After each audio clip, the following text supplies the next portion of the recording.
我是世界之王！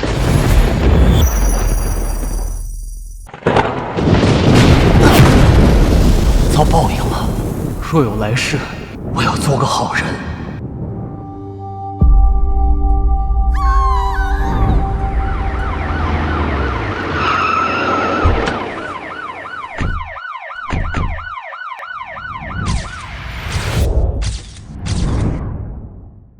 让一下。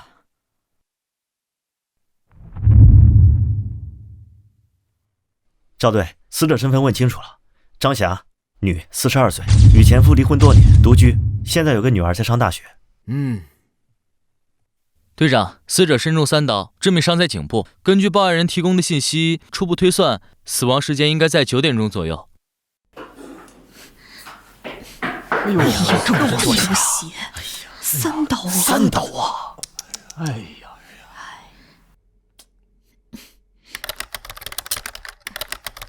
小南，小南，小南，小南，玩，外面出了那么大事情，你就知道玩游戏。姐，你怎么回来了？外面吵什么呢？你没听到什么声音啊？隐约听到了，怎么了？隔壁出了凶杀案，死者是张阿姨。啊！小吴，你干嘛呢？队长，我马上来。小南，你锁好门，别乱走。我今晚加班，谁敲门都别开啊！弟弟，醒醒，你不会有事的，不会的。你醒了，醒了就好。我穿越了，姐姐，我终于有亲人了。这一世，我要做个好人。我可是最了解犯罪的。姐，我帮你破案啊！你个小屁孩懂个屁破案呢！老实待着。哎呀，这谁干可怜呢？让让。这也太狠了哈！手套。我去拍照。哎呀，这到底怎么回事？你说这好好的人就……你个小毛，这小孩，好冷啊！哎呀，这是死者的阴气啊！可不是嘛！就是。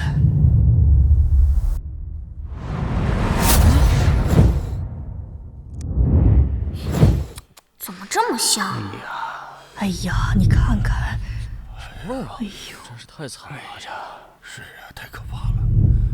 小南，你怎么出来了？快回去，这里有死人。没事儿。队长，监控查过了，最近1个小时内没有人离开过这栋楼。队长，窗户没动过，没有攀爬痕迹，窗外有护栏。密室杀人呢？可不是嘛，这种人听说过，可没见过。这算哪门子密室杀人？熟人作案而已，而且凶手此刻就在这栋楼里。熟人作案而已，而且凶手此刻就在这栋楼里。可能是熟人作案，查一下张霞邻里关系。是。这谁家的孩子呀？赶紧领走！这熊孩子！小南，快回去！再看，小心做噩梦。小南，你在这里捣乱干嘛？快回去！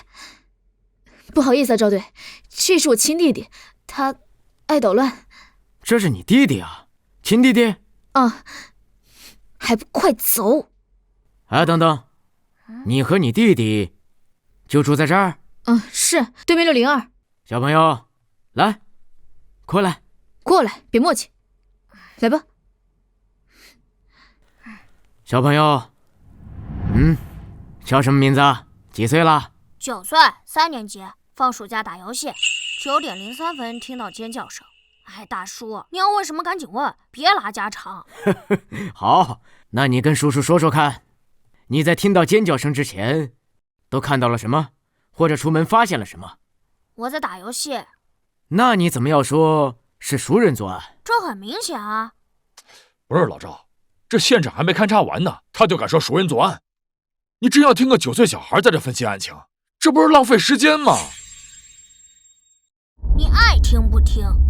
哎，等等，他们是离案发现场最近的邻居，听一下。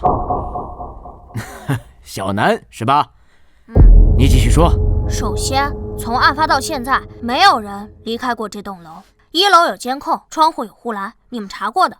其次，从现场痕迹来看，张阿姨死前挣扎过，但她倒在沙发旁，距离门口有一段距离，尸体并无移动痕迹。此种情况很可能是张阿姨主动给凶手开门，将其迎进门，符合熟人作案特征。还有，尸体旁那把刀是凶器吧？刀我见过，就是张阿姨家的水果刀。也就是说，凶手并未提前准备凶器，并非蓄谋已久。再者，从现场痕迹来看，凶手不为财。综上所述，熟人作案可能性极大，而且是在冲动之下的激情犯罪。等等啊！这现场被翻得乱七八糟，财物丢失，痕迹很明显，具体数额还要等家属回来才能核实。凶手不为财，你小子别睁眼说瞎话呀！赵队，还让这小子走吧，别听他胡咧咧。小吴，管好你弟弟。第一，从现场痕迹来看，极有可能是凶手为了误导警方而有意为之。第二，案发于9点前后或更早，这个时间大多数人都还没睡下，没有哪个小偷会在这个时间上门盗窃被发现行凶，不都是后半夜吗？第三，最重要的一点，戒指。戒指？什么戒指？张阿姨手上的金戒指啊。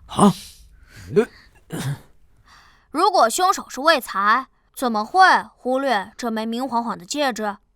你听得懂我在说什么吧？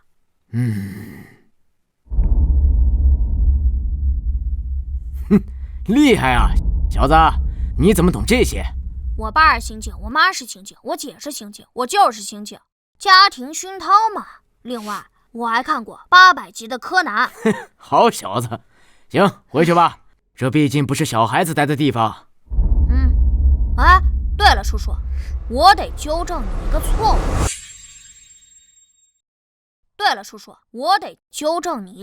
误。你别乱说话，还纠正错误，看把你弄的！叔叔，你看到了吧？都看到了吧？他打我，虐待儿童，快把他抓起来，让他好好反省。要报警是吧？反了你了！看见了吧？哎，好。小南，你刚才说叔叔有个错误，什么错误？你说说看。不好意思啊，赵队，小南乱说话，我带他回去。哎，没事，我听着。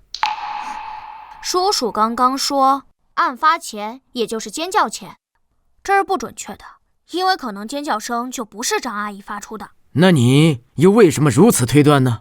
因为我能听到。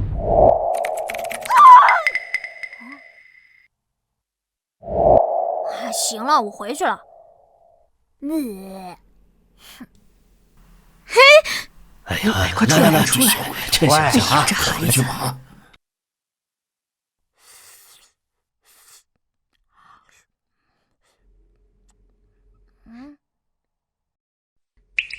楠楠，你怎么又吃泡面？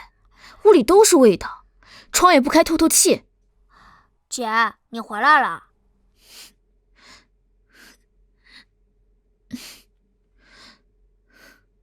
我去睡会觉啊，你7点叫我啊，7点啊，别忘了。知道了，姐。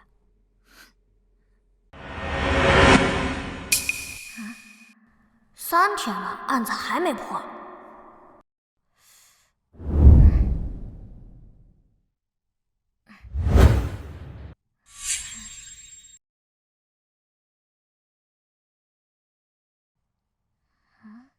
张霞，女，42岁，洪城人，工厂质检员。案发当日休假在家，死亡时间约9点，身中3刀，致命伤在脖梗动脉处。为人和善，并未发现与人结怨。女儿在上大学，前夫王洪刚虽多年来一直骚扰张霞，案发时并不在槟城，且3个月未与被害人通话，已排除作案嫌疑。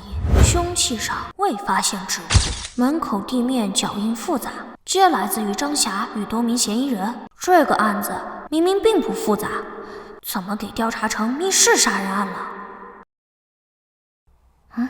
根据1楼周大爷笔录，大约在晚上9点听到尖叫声。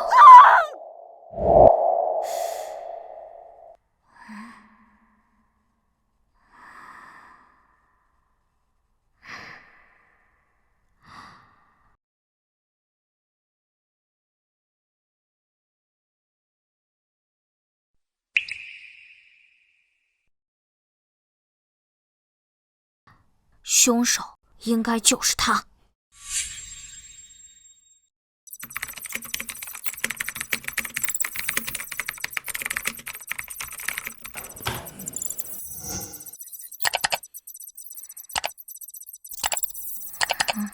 关江花园1单元的701-702-501-502，凶手就是他。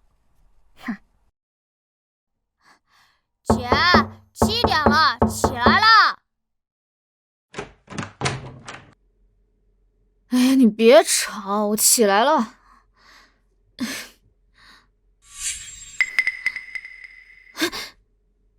小南，你是不是乱动我东西了？对啊，我看了前几天张阿姨案子的档案，怎么了？你怎么能乱动我东西呢？你个熊孩子，都被你搞乱了。姐，我这不想帮你破案吗？帮我？你不给我捣乱，我就谢天谢地了。这个案子是市厅亲自督办，如果不能及时破案，你知道我们局里多少人要受处分吗？帮我。姐，你别哭嘛，我知道你办案压力大，精神太紧张了。哎，讨厌。姐，我告诉你哦，我知道谁是凶手了。你知道？你发现了什么？小南，我跟你说，话不能乱说。还是说你那天发现了什么？不是，这是我经过分析才得出的结论。在这份档案里，你们忽略了一个非常重要的问题。什么问题？1楼住户绝不可能听到任何尖叫声。我以为是什么问题，怎么不可能？别再给我捣乱了，你姐很累，你姐还……姐，你听我说。来，你看这份口供，然后……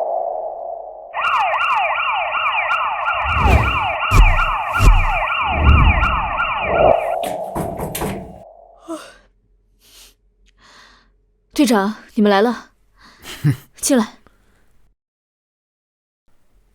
小吴，昨晚没睡觉吗？脸色这么差。睡了一会儿。小吴一个人带弟弟不容易啊。你电话里不是说发现重大线索吗？什么情况？快说。啊，是这样，我弟弟说，案发当天，如果那声尖叫是在6楼的室内发出来的话，1楼的住户根本不可能听见。但是根据我们的口供，里面却说1楼的住户听得非常清楚。哎，等等，这件事情昨天开会的时候不是已经讨论过了吗？能否听到是在2可之间，因为女性的尖叫声能达到70分贝左右。小吴，你怎么回事啊？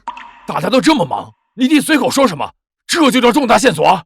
还把我们都叫来，你是不是睡傻了？不是，孙队，是这样啊。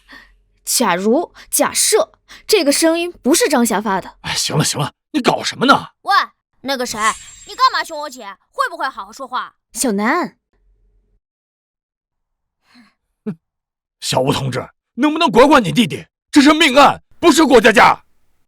哎，好了，老孙，我知道你着急，别这么上火。你继续说。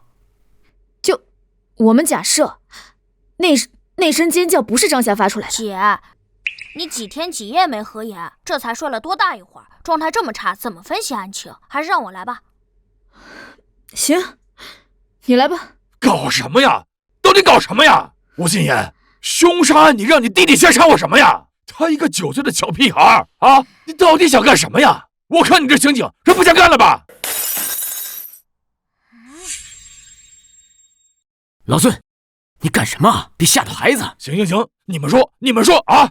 你让一个9岁的小孩给你上课，教你们怎么破案，我走。等一下，小南，你干嘛？你不能走。怎么个意思？案情分析你爱听不听，但你打碎我家花瓶赔钱。小南，你别闹。姐，你别管。我告诉你啊，我今年9岁，正在上小学，你要是敢动我一下，我马上躺地儿去。我会发网上，让全国人民都知道，警察打小孩，你马上就得撤职。哼，好啊啊！吴希言同志，我算是长见识了，你家是真厉害啊！这叫重大线索。哼，够了吗？哎，老孙，够了。叔叔，你也要走吗？不走的话，我可以跟你说说。我知道凶手是谁，他就住在这栋楼里。小南，不靠谱的事不能乱说，还不能确定是凶手，只能列为嫌疑人。小吴，小南，你怎么知道谁是凶手？那天你是看到什么了吗？整栋楼的住户我们都已经排查过了，案发的时候都有不在场证据或不具备作案能力，已经全部排除嫌疑。小朋友，饭可以乱吃，话可不能乱说。首先，1楼绝不可能听到尖叫声。你们认为的两可之间，这是一个极其严重的错判，误导了你们的调查方向。你说错就错呀！女性尖叫70分贝，而且我们已经做过实验了。那你的实验人员耳背吗？周大爷耳背，街坊邻居都知道，而你们做笔录的调查员显然忽略了这一点。当时都上来看热闹，我以为就是现场太吵了，他才没听清楚。周大爷耳背不算严重，这点确实容易被忽略。但我在案发当夜也提醒过你们，我不该听到尖叫声。我在卧室打游戏，隔着3道门，戴着耳机。可我翻遍了所有档案，你们没人记录我这句话。我本不该听到尖叫声，但我听到了，周大爷也听到了。以上可证明，尖叫声绝非来自于6楼室内，而更可能是楼道内。但张霞死于客厅，尸体并无移动痕迹，所以尖叫来自于凶手的伪造。凶手是女性。如果仅推理到这一步，凶手可男可女，男性也可捏着嗓子或通过网络音频在楼道里发出女性尖叫。由此产生了一个新的疑问：凶手就在6楼制造尖叫声，楼上楼下肯定第一时间出来查看，他如何跑路呢？很显然，他没有跑，且可能是最先赶到现场的邻居之一。凶手只可能来自于5楼或7楼。如果凶手住在4楼或更下，尖叫后向下跑，很可能会被5楼刚出门的邻居看到或听到。但看所有笔录，没人发现类似情况。推理到这一步，我基本可以将凶手锁定701、702、501、502四户中，7楼2户，702空置，701是李大妈老两口。考虑到老人体能以及现场经过布置，基本排除李大妈作案的可能。5楼2户，柴叔与王叔，王叔先出来。502柴叔，一家3口，家庭和睦。501王叔，一人独居，单身多年。绝大多数案件逃不开财、情、仇，而在本案中，张阿姨未与人结怨，而凶器又是张阿姨家的水果刀，所以凶手是因情临时起意冲动杀人的可能性最大。再看笔录，502柴叔笔录证明他在出门时已经看到王叔出门。李大妈笔录，他在下楼时已经看到王叔与柴叔一前一后跑到601门口，也就是说，第一个出现在楼道里的人是他，第一个赶到现场的是他，马上断定张阿姨出事的是他。踹开门使门锁遭到破坏的，并向里面走几步留下脚印的也是他，所以我认为凶手就是他。楼下501的王叔王胜利。还有很多细节我没说，没必要都说，等我说完作案过程，你们马上抓人审就行。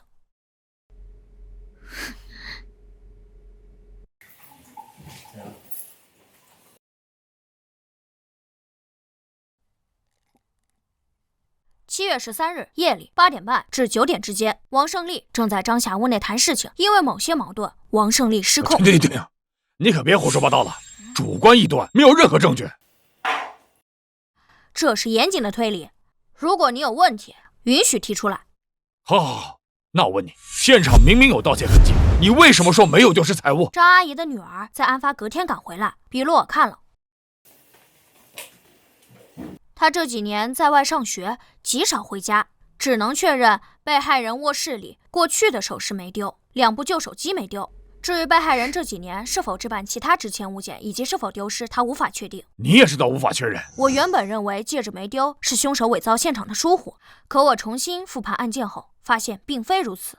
凶手在犯案后出奇的冷静，他做了很多他自认为很精巧的布置，是他调节了空调，以减缓血液凝固速度。凶手还擦掉了刀上的指纹、空调遥控器指纹、柜子前的脚印。他想要伪造成入室盗窃被主家发现，从而杀人的假象，但他显然不具备布置完美犯罪现场的能力。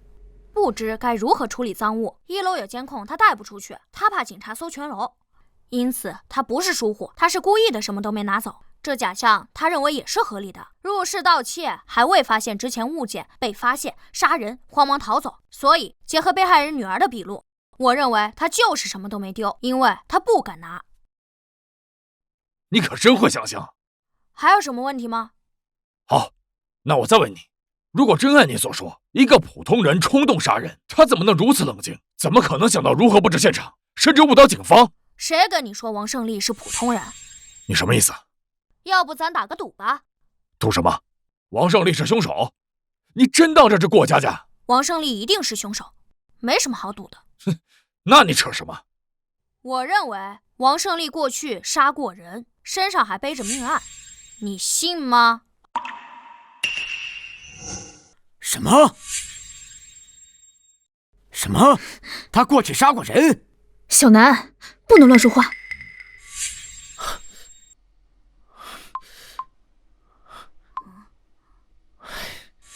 赵队，他没有案底。小南，你怎么知道他过去杀过人？你是有什么证据吗？没证据，没线索，纯推论。哎，我真他妈受够了啊！你小子越说越玄乎是吧？胡说八道个没完！小南，有些话真的不能乱说。什么叫乱说？帮你破个案中案不好吗？吴心言，你有时间带你弟弟去医院看看吧，看看脑子有没有进水，早点治疗啊！别废话，你赌不赌吧？赌？你说赌什么？看你破案心切，我也不为难你。输了，给我姐道歉，以后不许凶我姐。行，如果王胜利没有杀人，我看你姐就不要干了，脱了这身警服。哎，老孙，你跟孩子赌什么气呀？我哪里跟他赌气了？打赌明明是他提的。那行，我再加一条。行，随便你加。我要是输了，跟你磕一个都行。哎，好了，真当过家家呢？有点纪律性没有？我们从这儿分析案情呢。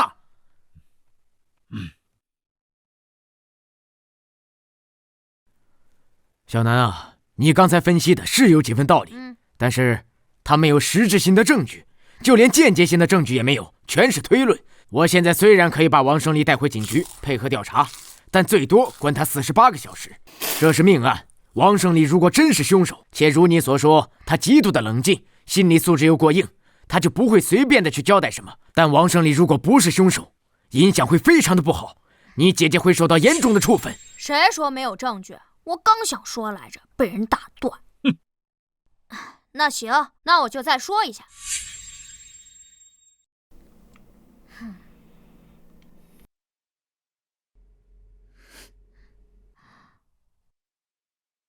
7月13日夜里8点半至9点之间，王胜利正在张霞屋内谈事，因为某些矛盾，王胜利失控，便拿着水果刀对着张霞身前连刺数刀。王胜利擦掉了刀子上的指纹，伪造现场，便回家洗澡换衣，接着返回6楼楼道，制造出尖叫声，再迅速跑回5楼门口。这时柴叔开门查看，恰好看到王胜利已经出来。其实他是从楼上刚下来的，整栋楼都被惊动了。众人来到601门口，敲门、砸门，折腾了一番。这时挡着门的王胜利才第一个踹开门，看到了死者。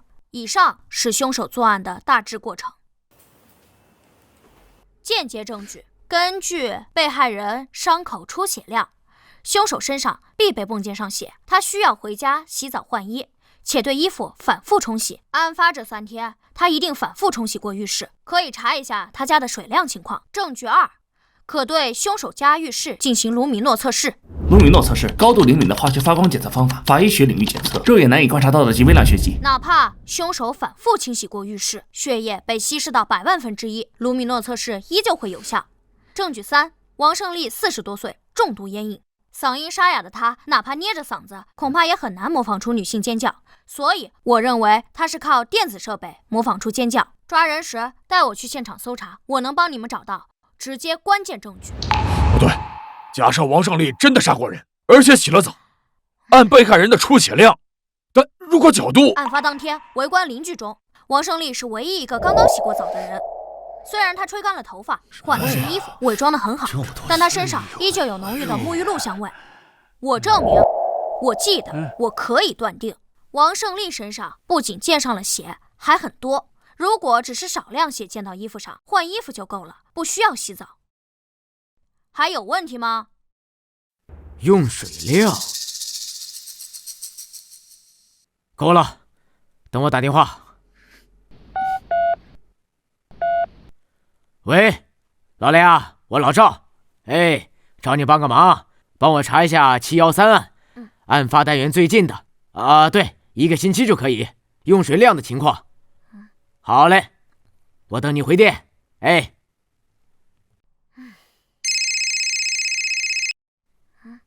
哎，那是哪一户用水量最大？501啊？那案发前呢？没有。那也就是说，案发后501是用水量最大的一户，对吗？好嘞，好嘞，好嘞，我知道了。好，谢谢啊。行动。是。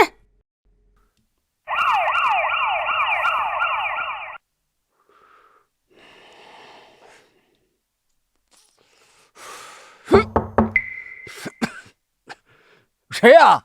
王叔，是我。小南呐，咋的了？你等我一下啊。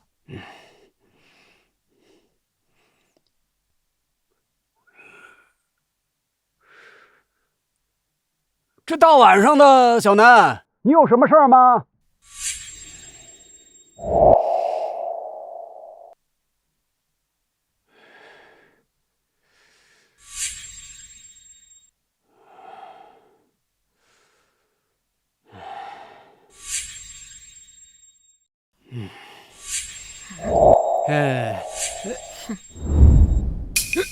别动，别动！你们要干什么？你老实点，双手抱头，给我拖进去！我犯什么罪了？你们凭什么抓我呀？你给我放开！你给我放开！王胜利，老实点，我们怀疑你跟张霞的死亡案有关系。你说什么呢你？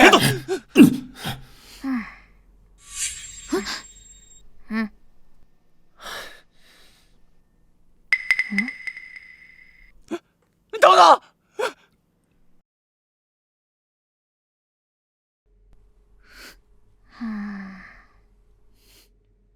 哎，小南，干嘛呢？恢复数据。哎，你别摸索了！你看你这人，你干什么呢？你给我闭上！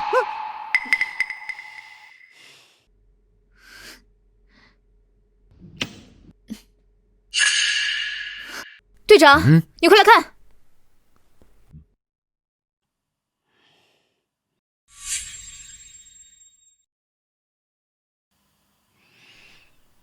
他在销毁证据，哼，够难缠的。这不可能是巧合。洗手间怎么回事？那个，我站起来回答啊。那个警官，重做防水啊，这不犯法吧？这几天查到你用水量极大，翻新，你怎么用水？重做防水需要测试防水效果呀，吴警官。这个女孩家她懂什么？你就此转呢？扔啊！估计这会儿已经被垃圾车给拉走了吧？要不你们去瞅瞅？哎，你们研究我们家的瓷砖干什么呀？我让小李去。不用，证据受污染了，努米诺结果不作数的。哎呦，这是怎么了？楼上张姐刚死，警察抓人，难道是小王杀人了？不能吧？他平时挺老实的。哎，我没杀人啊！你们有什么证据啊？你们凭什么抓人啊？你给我放开！你给我老实点！那个吴警官，咱们怎么说也算得上是楼上楼下的邻居啊！你怎么能……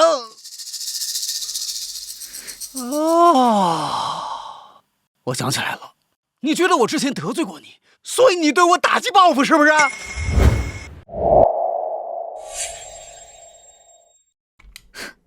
我报复你什么？你觉得我差点害死你弟弟？啊？警官，他平时加班忙啊，他经常不回家。那次呢，他拜托我去接他弟弟放学，我没答应他。结果呢，他弟弟放学自个儿回家，在路边贪玩掉河里了。你弟弟落水，当晚有这事儿？是。哎呦，我想起来了，那天呢，我本答应小吴买菜顺便过来接小南的，结果我临时有事儿，我就没去，跟小吴电话说了。哎呦，这事儿啊，说起来也怪我。哎，不过人可不是我杀的。哦，我知道了啊，你弟弟差点掉河里淹死，你怪我？谁怪你了我？你不怪我，你们抓我干什么？陷害我，杀了张霞，你们一点证据都没有就把我给抓起来了。哎呀，这不是陷害，这是什么？不能吧？吴警官平时人挺好的，就是脾气差点。谁知道啊？这到底是……哎呀！哦，我想起来了，最近啊，新闻上说啊，咱们槟城在评选什么东南最美城市，现在发生了命案，这影响极坏呀！听说呀，这个案子还是市厅督办的，让他们限期破案，降低影响，是吧，各位警官？哎呀，这都过了3天了呀，你们一点证据都没找到呀！这一着急就把杀人犯的帽子扣我头上了呀！你给我闭嘴，别胡咧咧！是，我父母早亡，我一个人南下打工呀。我都40多岁了，我还是个老光棍啊，没亲人没朋友呀。等他们要是把我抓进去，就屈打成招呀！到时候连个替我伸冤的人都没有呀！我太适合被诬陷为杀人犯了，是吧，吴警官？你这么陷害我，你心可真够狠的呀！你他妈的，把嘴给我闭上！警察大人了，警察大人了，警察大人了！你们可得替我作证啊！他们要打我呀！你看看，怎么打人呢？怎么打人呢？他咋回事啊？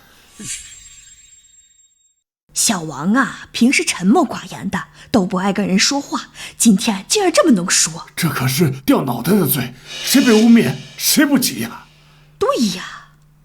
哎呀，一直要查清楚，别诬陷。你干什么呢？侦办现场禁止拍照。没什么。凭什么不让拍啊？警察大人不让拍啊？啊，还有没有王法啊？王胜利，注意点啊！谁打你了？他呀，他刚才要打我，你没看见呢？哎，人家邻居可都看见了，你现在不承认了是吧？各位街坊邻居啊，你们肯定不能走呀，可得替我作证啊！你们要是走了，这帮黑警察肯定打我呀！到时候就算没有证据，他们也会伪造证据的呀！放心吧，小王，我们不走。王哥，我们都看着呢。你们放心啊，我没杀人，我肯定不会承认的呀！就算他们把我抓进去，那最多就是关我48个小时。我要是没出来呀，你们可一定要给电视台打电话呀，让全市人民都好好看看这帮黑警是怎么诬陷无辜市民的。队长，哪里需要做卢米诺测试啊？不需要了，你去看一下现场。让一下。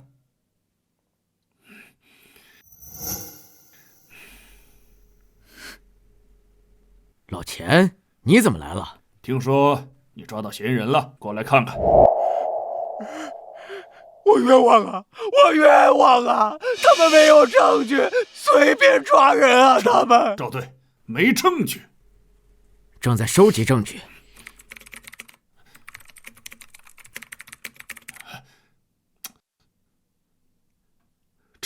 这怎么还有个孩子啊？老钱，请，有事说事。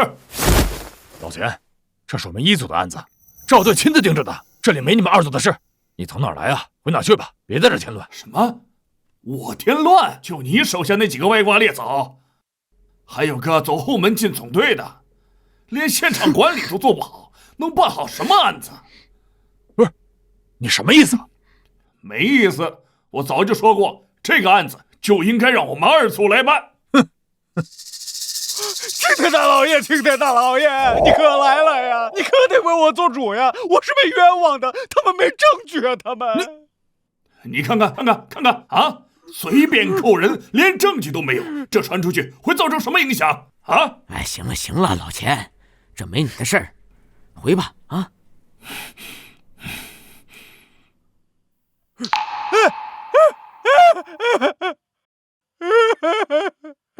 各位街坊邻居，你们可看到了啊？人家钱警官可是发现了问题，对，他们硬是让给人家赶走了呀。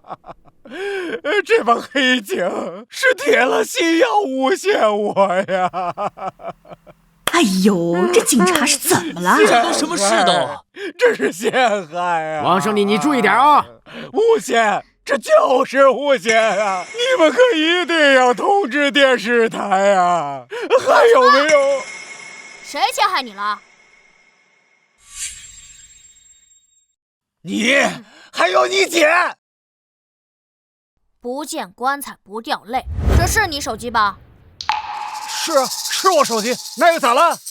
现在这个社会谁还没个手机啊？你承认是你手机就行。哎，吴楠，你掉到河里差点被淹死，那跟我没关系呀！你记恨我干什么呀？啊！你说你一个小年纪的孩子，你不学好啊？你心咋就这么狠毒啊你？我狠毒？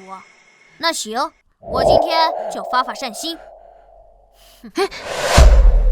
我给你个机会，只要你承认张霞是你杀的，并交代犯罪过程，算你自首，怎么样？你没病吧你？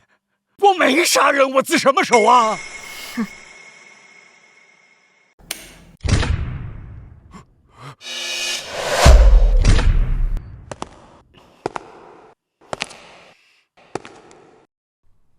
你露怯了。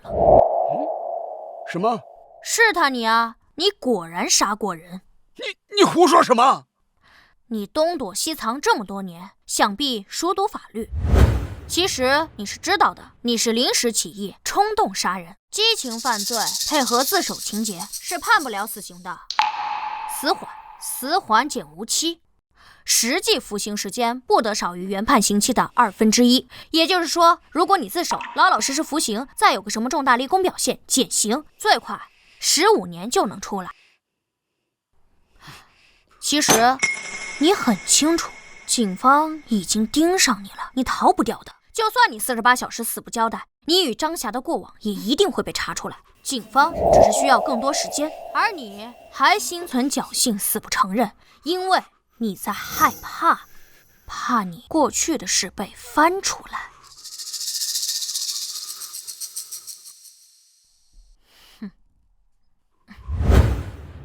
自首吗？自首。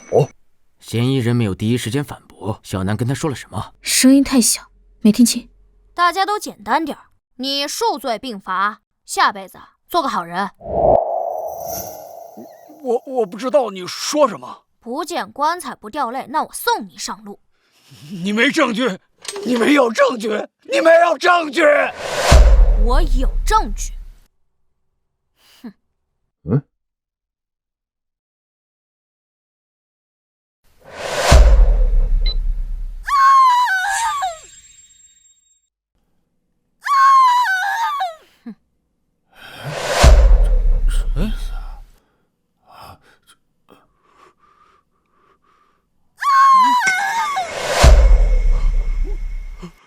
这是张霞的声音，听起来有点怪，但这就是那天晚上的尖叫声。对，就是这个声音。不是，不可能！我明明已经删了呀，我已经删除了。什么意思啊？哦，你删掉了？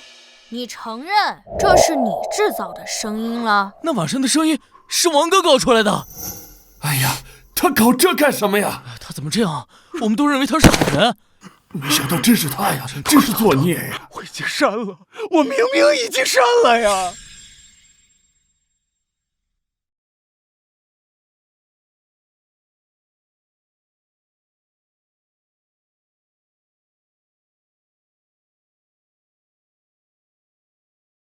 想要彻底删掉一个文件，必须让文件重复写入，覆盖掉原有文件。你删掉的只是文件索引，文件可恢复，你显然不懂存储的基本原理。另外，你与张霞的聊天信息我也恢复出来了，是通过一个名叫爱友的交友软件。你与张霞楼上楼下邻居很多年，本来并无过多交际，直至3个月前，你与张霞通过爱友闲聊几句，越发熟络。具体聊天内容涉及到张阿姨隐私，我就不读了。不过我还看到了，你最近2年来通过这个软件搭讪过很多离异女性，并提出无理要求。要我读读吗？别，人是我杀的，我承认人是我杀的。姐，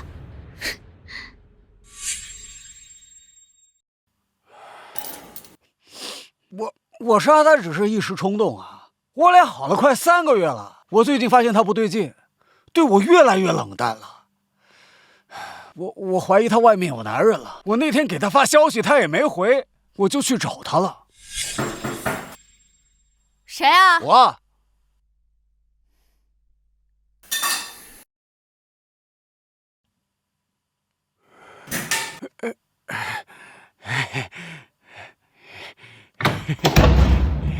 张霞，咋不回我信息呢？卧室充电呢，没听到。进门时间8点。具体聊了什么？就闲聊些家常话呗。我还问他白天休息他干嘛去了，他也没说。王胜利以前真杀过人？杀过。为什么要杀他？警官，我不是跟你说了吗？他外面有男人，对不起我呀！哼，老实回答问题。我就是，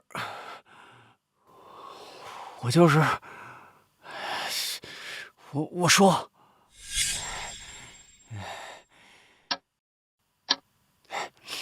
哎，张霞，你看时候都不早了，要不今天晚上我就住这儿吧？什么早啊晚的，你就住楼下，回去吧。多大年龄了，还这么精神？出去，给我马上走！张霞，你是不是外面有男人了？滚！给我滚！再不走，我报警了！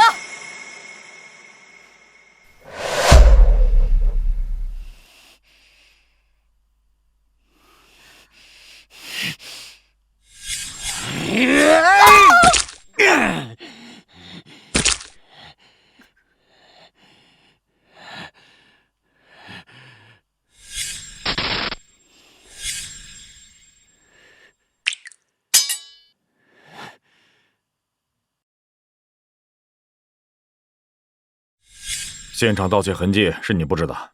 是你调节了空调温度？是。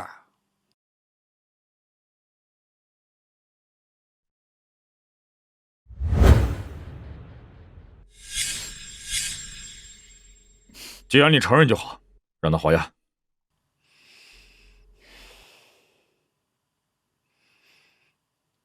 按这就行。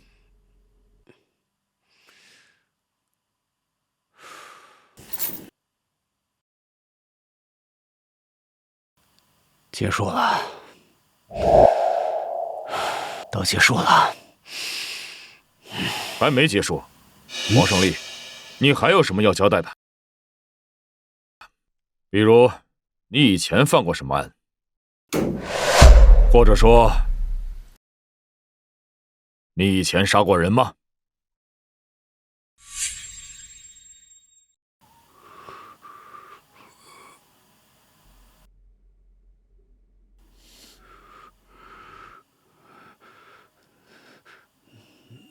能给我一支烟吗？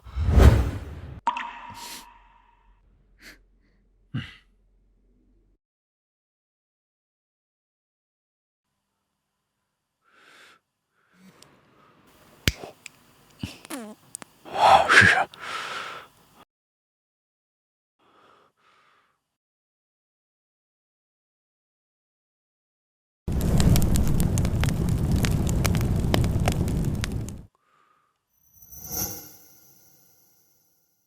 王胜利，回答问题，你以前杀过人吗？没杀过。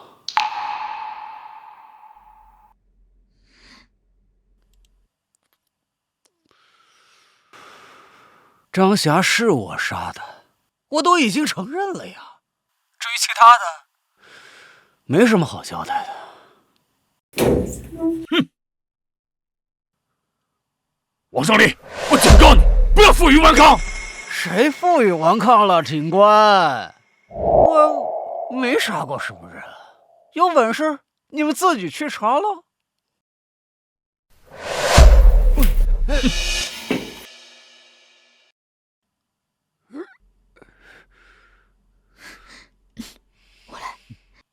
王胜利，你犯的罪足以判处死刑，你现在在耍无赖，没有任何意义。吴警官，我知道，我都够判死刑了，我还怕什么呀？你们不是着急着破案吗？现在案子破了，你们赶紧把我抓去判个枪毙呀！你们还折腾什么呀？啊？不会吧？你们警察还真觉得自己是正义的化身呢？怀疑我以前杀过人，就一定要查清楚啊？是吗？是吧？哎，太好了！据我的了解啊，如果我身上还有案子没查清楚，你们就得一直关着我，判不了我。我的命还长着呢。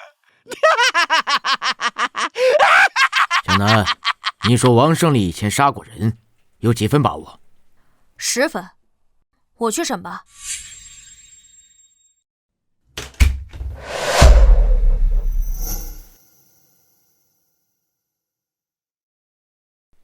署长。赵队，听说你找到证据了。老赵，审讯的怎么样了？嫌疑人都交代了，对犯罪事实供认不讳。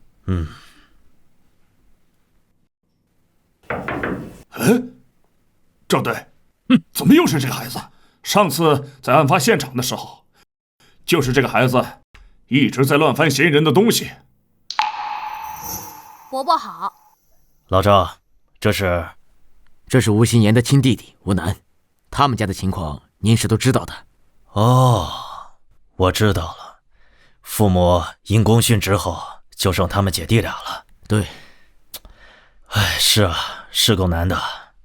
小吴平时也忙，以后这孩子要来署里就来，没地方写作业，带到会客室。纪律就是纪律，这里是办案区，不是孩子该来的地方。署长，其实这个案子能够告破，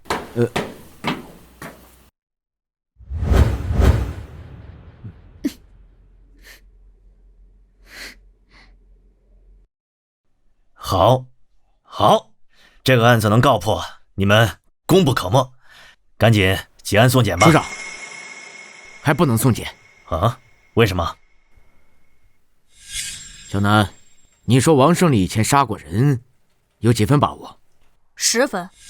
我们怀疑王胜利在杀害张霞之前还杀过人。还杀过？案中案？有什么线索？这嫌疑人现在还拒不交代以前的犯案。没有线索。是我说的，嫌疑人还杀过人，交给我来审，我能马上结案。小南，你这不是胡闹吗？一个小屁孩说他杀过人，你们就信了？老赵，你也是老刑警了，你近期马上就要提一提了，绝不能犯错误。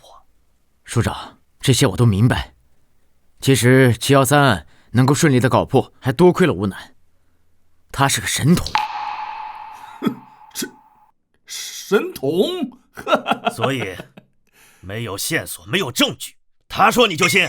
原本我们对吴楠的话有所怀疑，但在本案的侦查过程中，我们发现犯罪嫌疑人有极高的反侦查意识以及过人的心理素质，他不像是初犯。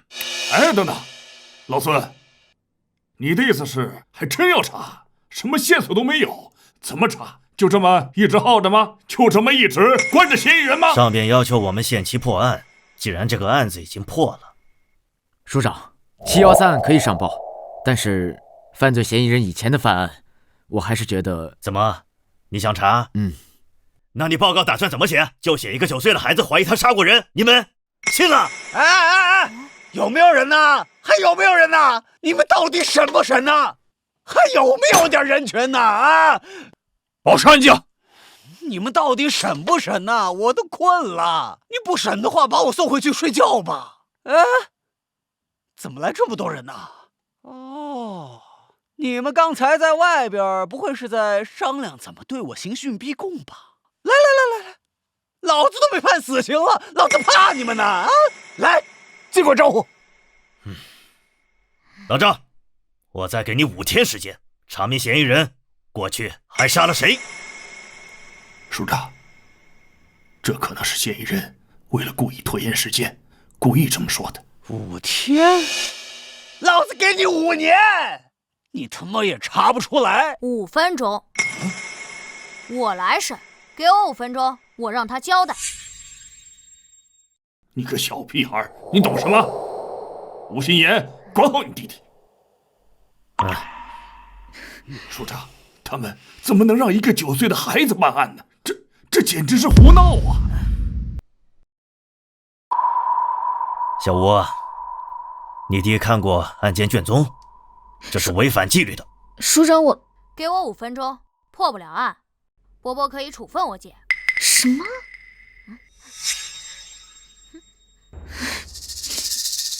署长，给我弟弟5分钟时间，破不了案，我愿意接受任何惩罚。署长，他们怎么能让一个9岁的孩子办案呢？这简直是胡闹啊！行了，署长，您不能对他们这么放任。这个5分钟还是耽误得起的。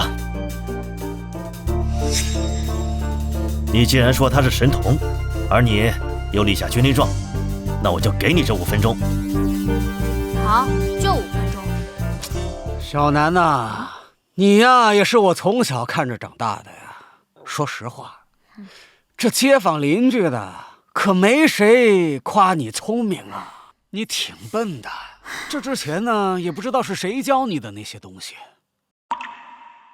看现在这个情况，没谁教你了吧？就你审我呀，孩子，现在时间不早了，你也没事了，还是赶紧回家打游戏去吧。啊，11年前到13年前，北方安宁省入室杀人，被害人为女性，悬案未侦破，现场并未留下指纹、DNA 等痕迹。像这种当年未侦破的大案，怕是符合以上条件的案件没几个，甚至可能只有1起。我知道，直接告诉你，你肯定不服。我让你死个明白。哎呀，小孩子呀，人不大，口气挺大的呀。你在杀害张霞后，你伪造现场，回家清洗，并利用她的尖叫声让警方误判了张霞的被害时间。你利用这个时间假装上网，留下电脑浏览器记录，给自己制造了不在场证明。我说的对？这我都已经招过了，还用得着你分析啊？我是想说，你杀人后的冷静，有极强的心理素质与反侦查力，你不是一个普通人。这只有2种可能：第一，你是个疯子，内心很扭曲的变态，熟读法律，钻研犯罪；第二，你杀过人。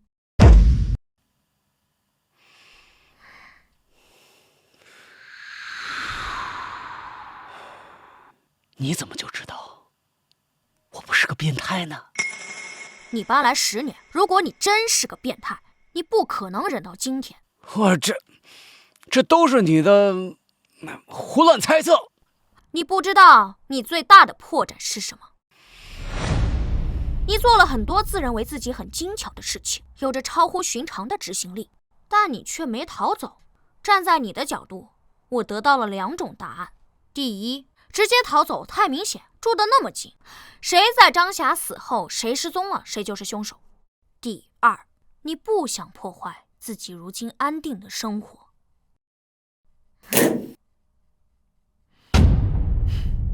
根据你的第一次笔录，你是北方普陵省人，父母双亡，10几岁便远走他乡，来到南部辗转多地打工。10年前定居于槟城，靠打零工过活，很少社交，未婚未育。而根据其他邻居的笔录，关于你的事也提到了你性格内向、沉默寡言，甚至可以说是孤僻。如此能说会道，你真的是孤僻吗？逃了10多年，伪装得很辛苦吧？你自述没有任何亲人朋友，也就没有人证明你的过去。本市定居10年来，你拒绝社交，跟谁都不熟。反侦查意识不是与生俱来的，你必然看过大量相关书籍。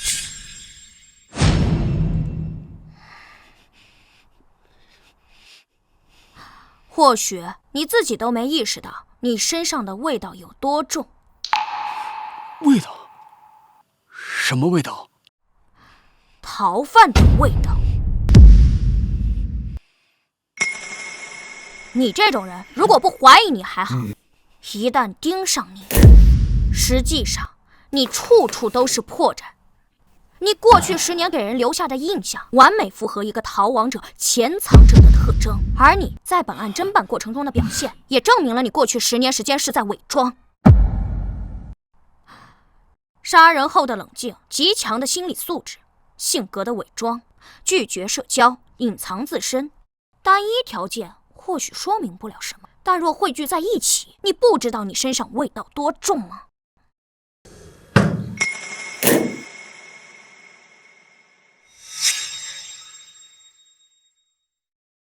？10年来，你每日惶惶不安，每一次警笛声响起，都让你恐惧。你活在焦虑里，烟瘾很重，你不敢与任何人深交，你害怕别人了解你，甚至你现在这个王胜利的身份都可能是冒用的。而你却住在刑警家楼下，你想要灯下黑？哼，你想要掌握本地警方的第一手动向。你杀过人，对吧？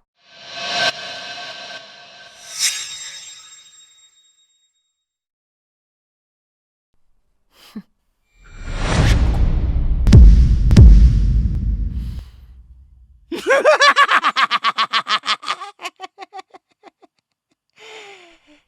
但是那又能怎么样呢？警察抓人是要讲究证据的。就靠你这么一说，我就成杀人犯了。我在什么时间、什么地点、用什么方式杀的人？你没有证据，你没有线索，对吧？对我个人而言，你这个人以你的行为就是线索。时间也差不多了。既然你已经承认人是你杀的，那么我就长话短说。第一，你曾经是个小偷，做过入室盗窃。小南，你依据什么推断的？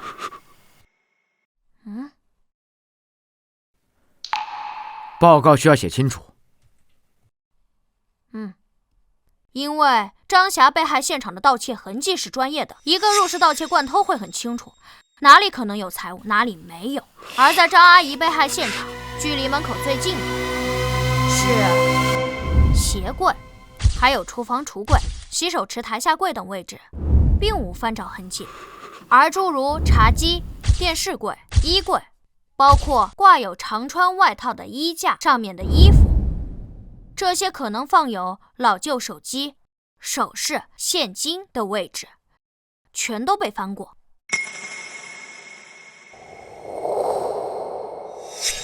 你伪造盗窃现场，但你出于过往的入室盗窃经验，或者说是出于行为本能，留下的盗窃痕迹极为专业。这证明了你过去是个惯偷，是不是？第二，王胜利自称他来自于北部3省之一的普陵省，10几岁便远走他乡，距今30年。你说谎了。如果王胜利真少年时就来南部，他的口音应该早就变了。可他没变，他虽然极力克制着自己，但偶尔还是会暴露。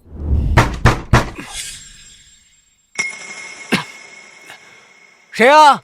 王叔是我。小南呐，咋的了？北部3省以安宁省口音最重，也最容易识别。如果我没听错的话，你应该是安宁人。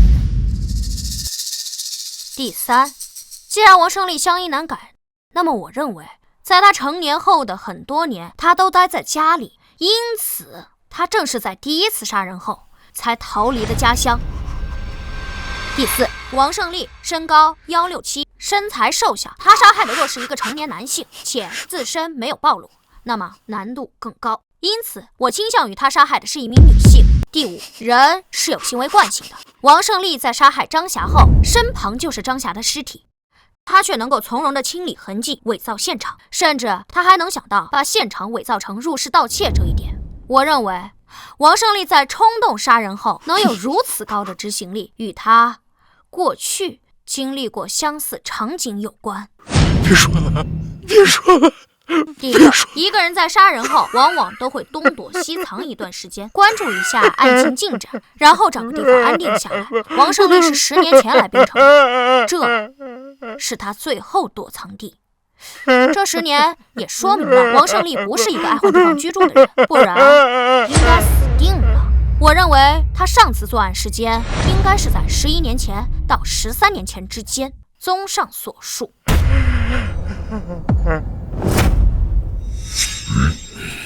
时间11年前到13年前之间，地点安宁省，案件类型入室盗窃，被屋主发现后而怒而杀人，被害人大概为女性。因王胜利此前嚣张太过，声称5年以后破案，判断现场并未留下 DNA、指纹等直接性证据，所以他才会如此自信。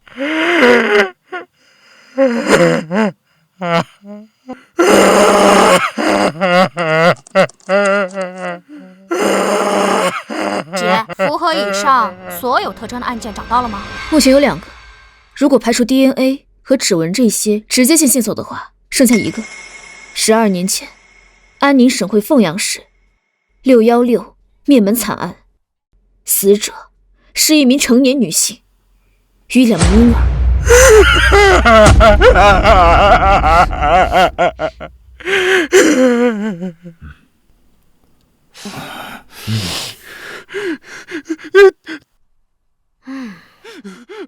都是他胡编乱造，都是他胡编乱造，都是他胡编乱造！你们没有证据，你们没有证据，真的没有吗？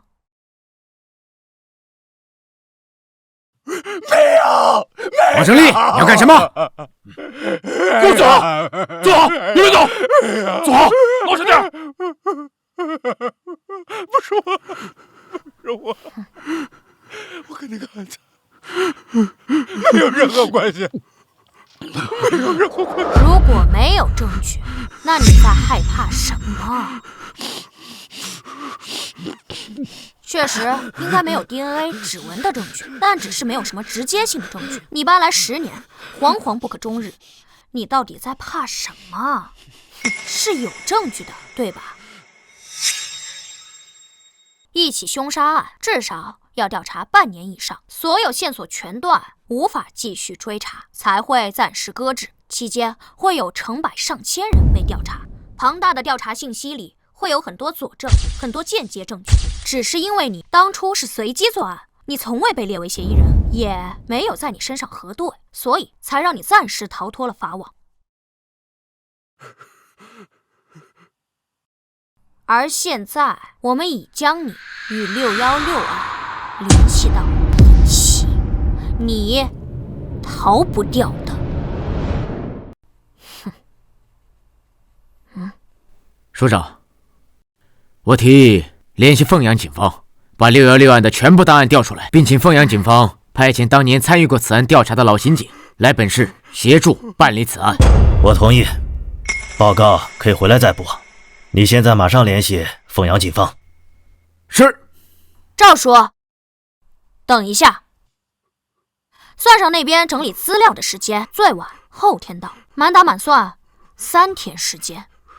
无论你交代与否，616案必破，你何必死扛着？大家都很累，不如简单点。我现在只需要你回答我，616案是你做的吧？616案是你做的吧？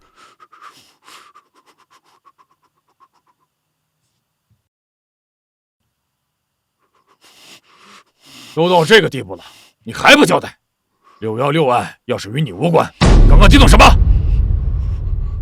说话！王胜利，你再负隅顽抗，没有任何意义。你是不服我吗？因为我才9岁就抓到你，实际上这次没有我，你也会被警方抓到。你杀张霞可不是随机作案，就算没有我，警方只需要多几天时间，也会查到你与张霞的关系。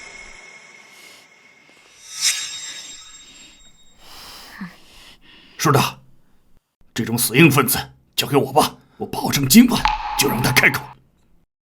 我可以保证，在凤阳警方抵达前，让他交代所有的犯罪事实，可以直接结案。我都审差不多了，哪轮到你啊？退1万步来说，也该是我姐来审。什么叫审的差不多？他并没有交代所有的犯罪事实，而且也没有直接的证据。等凤阳警方来了，补充了证据链，也都是间接证据。零口供送审非常麻烦，也许还会拖得更久。署长，对付这种死硬分子，必须要攻破他们的心理防线。你姐才从警几年呀？她审得明白吗？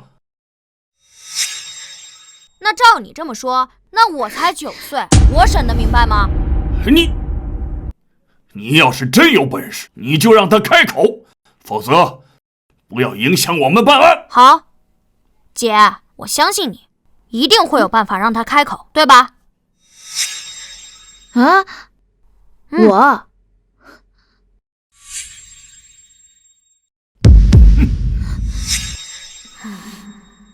我才9岁，警署里的功劳也不可能给我，报纸上都不能写我是吧？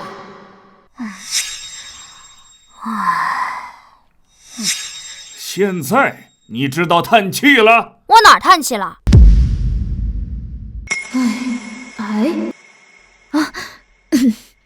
那个王胜利，我可以告诉你，是交易。对，交易。我可以和你做个交易，如果你承认616惨案是你做的，并且详细供述当时的犯罪过程，我们查了属实，我就可以告诉你，张霞被害那天为什么不接你电话，她到底去干了什么，张霞是否有其他男人，以及当天去做什么了。对，就这意思，我弟说的没错。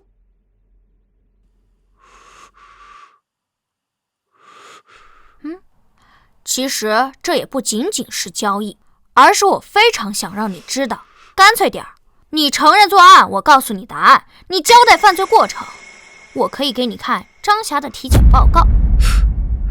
你说的算吗？我同意。谢谢伯伯。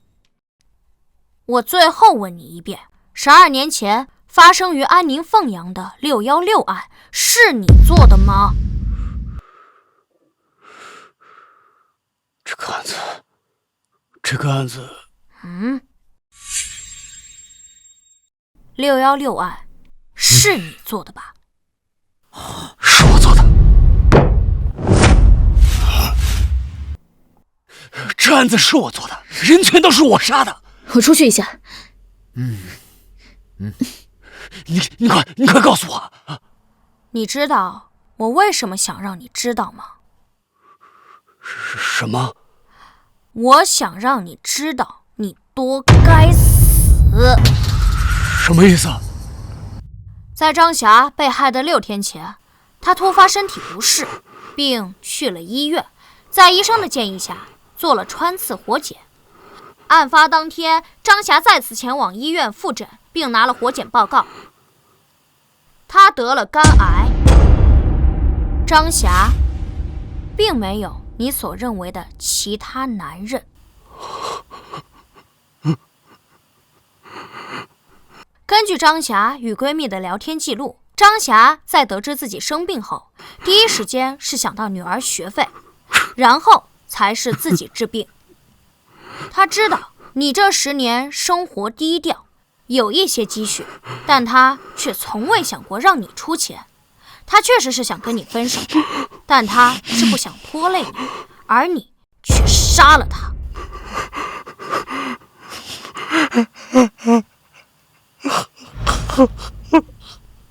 你真该死！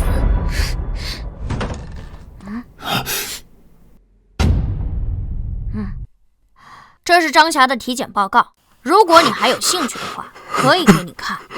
先老实交代犯罪过程吧。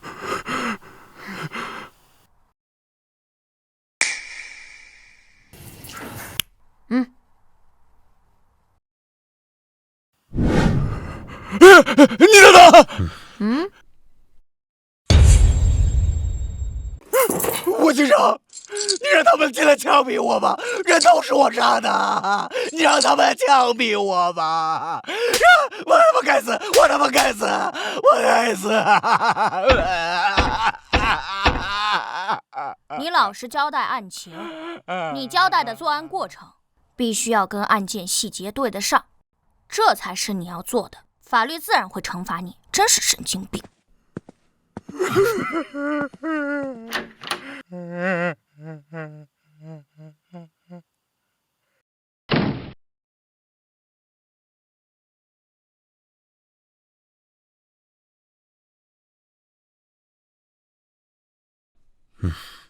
小南是吧？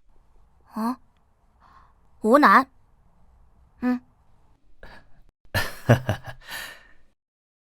楚阔海，楚伯伯好。哎，好，真是神童啊！哪里有什么神童，还不是我姐教的好，离不开我姐对我的耳濡目染。我明白，也是啊，你才9岁，不管是面对上边，还是面对大众，你都不适合出现在凶杀案的报告里边。既然你代表你姐侦破此案，那这2个案子的首功自然是她的了。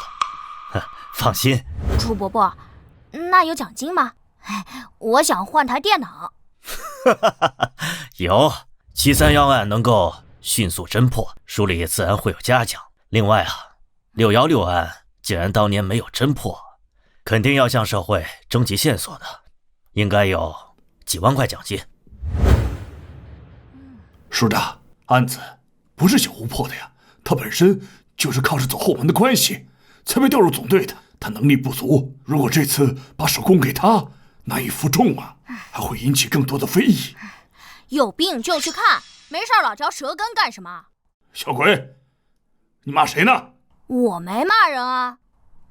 你刚才说谁有病？你啊，嘴唇发紫，口呼吸，筒状胸，偶尔咳嗽。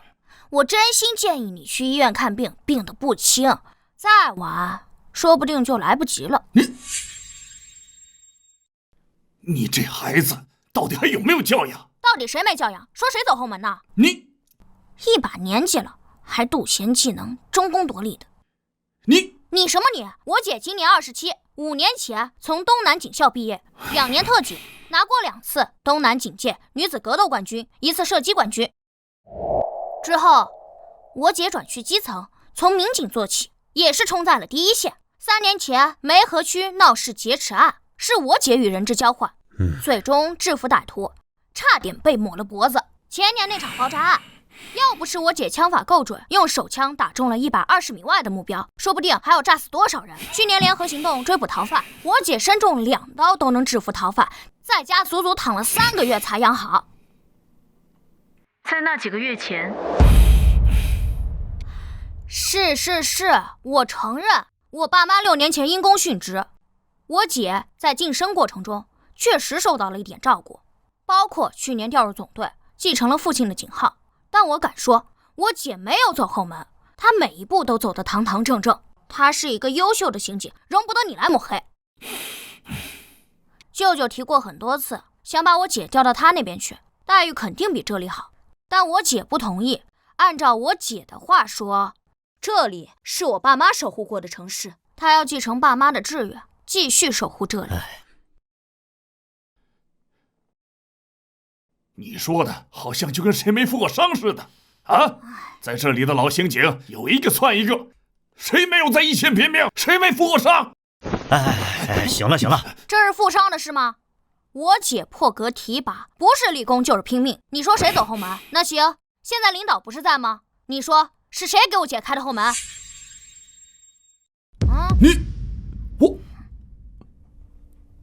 我也是听手里都这么说的。行了，你跟个孩子呛什么？嘉奖的事儿就这么定了。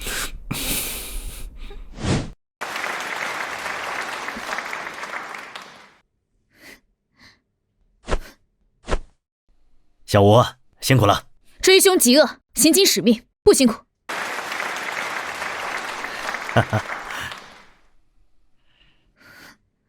小南，姐，你回来啦？好困啊。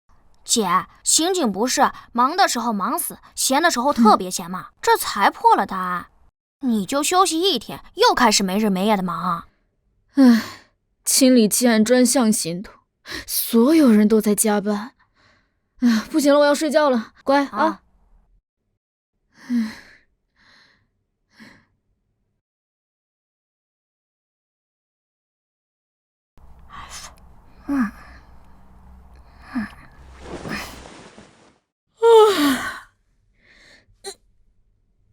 姐，你醒了？是啊。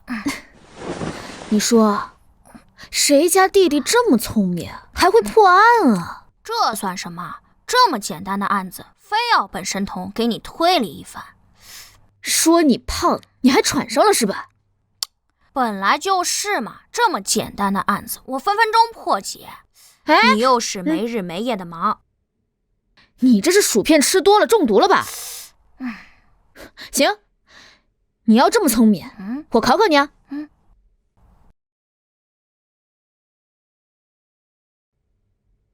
来，分分钟把这个案子给我破了，给我看看。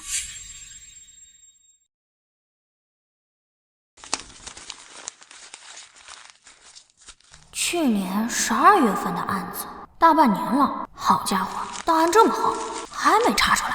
死者宋东，男，51岁，食品厂老板，与妻子离异多年，有2个已经结婚的女儿。去年12月13日晚10点左右，工厂保安周路在巡视时，门怎么没关啊？发现老板宋东死于总经理办公室，而后报警，警察随后赶到现场。经法医现场勘查，宋东是坐在椅子上，被人从后面用塑料绳勒住脖颈，窒息而死。死亡时间约是晚上9点10分左右，窗户没有撬锁痕迹，也并未上锁。初步推断，凶手翻窗潜入办公室行凶。警方在现场发现了10多人的脚印，43码登山鞋印，被认为来自凶手。经调查，当天宋东是下午4点回到工厂，6点在食堂吃的晚饭，约6点半回到了办公室，之后再也没出来，直至被保安发现尸体。保安发现前，最后进入了案发现场是采购部负责人康婷婷，向宋东汇报过期面粉退货情况。来，案发后半个月，我们根据上百份口供，最终确定了这3个嫌疑人。前员工李泰个人原因离职后被扣了1个月的工资，曾多次来工厂讨说法。案发前3天，李泰讨薪时被打。面粉厂老板冯群因过期面粉退货事宜与宋东发生纠纷。财务付娇娇原本是普通员工，因成为宋东姘头，一跃成为工厂财务主管。案发前曾多次挪用公司公款，并因此与宋东发生争执，被宋东殴打。此时工厂人尽皆知。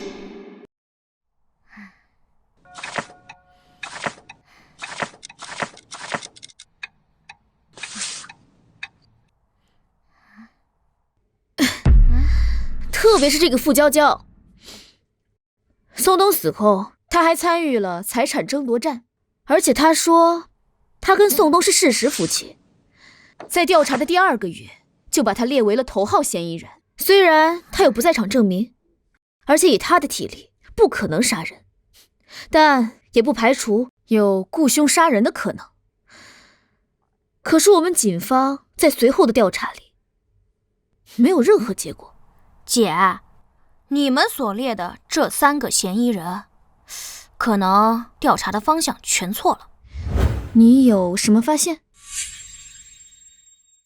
还没有。没有？你说个屁呀！也不是说没有。案子已经过去大半年了，很多线索都已经被破坏，或者是被凶手隐匿。不过，仅从你带回来的这份档案来看，我有10几个怀疑对象。10几个？对，站在凶手的角度，考虑到人性，因为利益，因为感情，因为仇恨，熟人作案，预谋杀害。宋东的人际关系太复杂，有很多人被值得怀疑。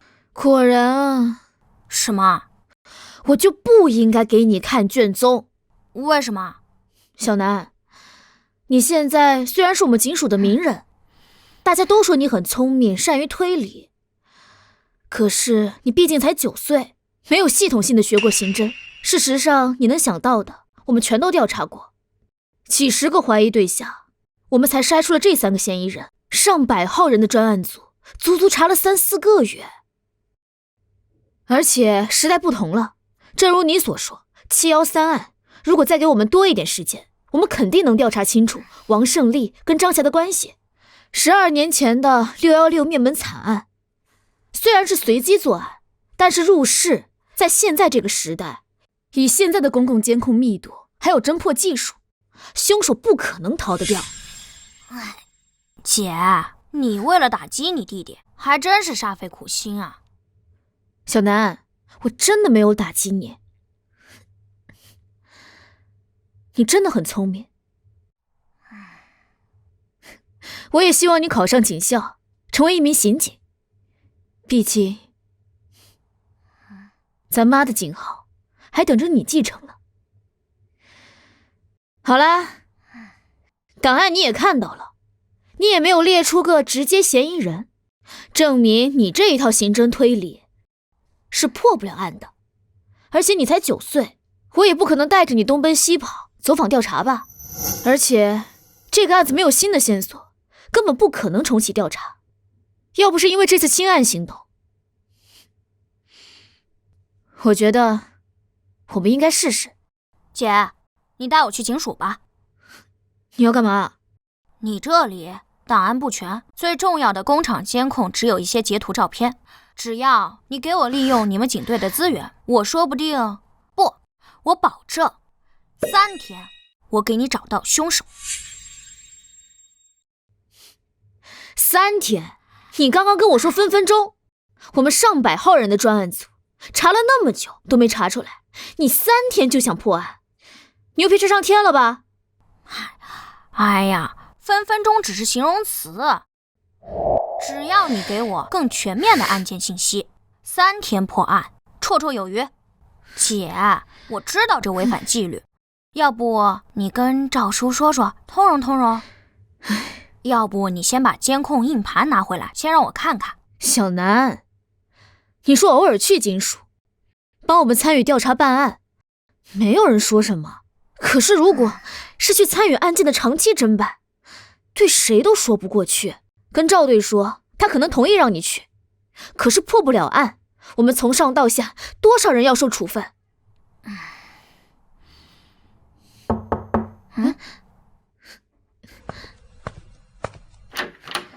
哎，孙队，你过来了。小南在家吧？我来看看我们的小英雄。哦，在，进来吧。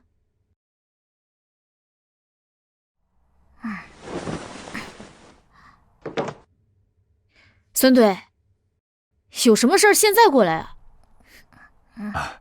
小南，还生叔叔气呢，叔叔跟你道歉好不好？这次能破案，多亏了你，你是我们的小英雄啊！小南，孙叔叔都跟你道歉了，你就别闹脾气了。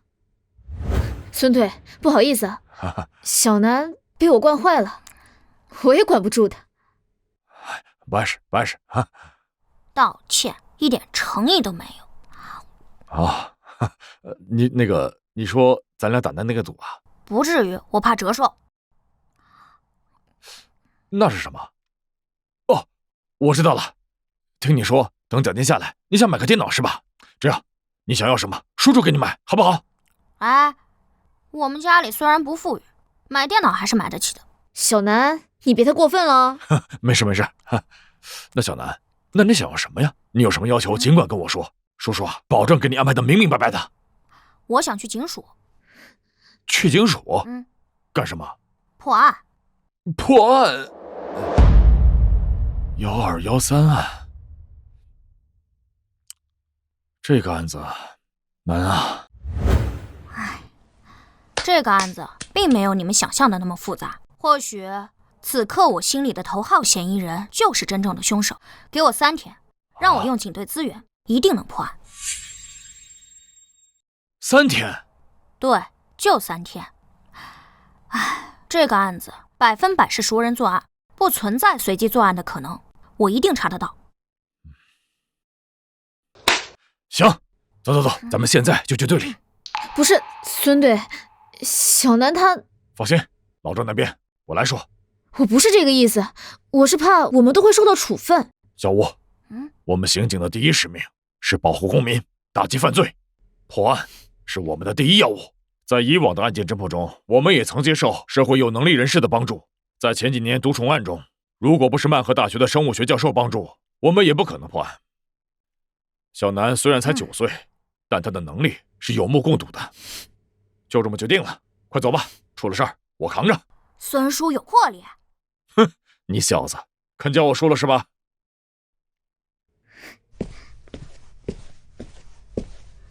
小南，这是目前所有的侦办档案，你看还需要什么？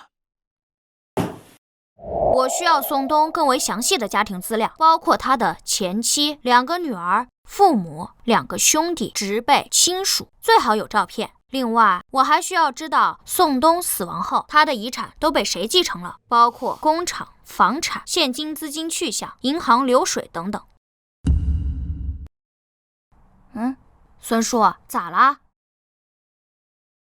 小南，你现在开始指挥补充侦查了，你是不是真的发现什么了？一些吧，说了你也不信。行。小张、小陈，过来一下，补充侦查任务。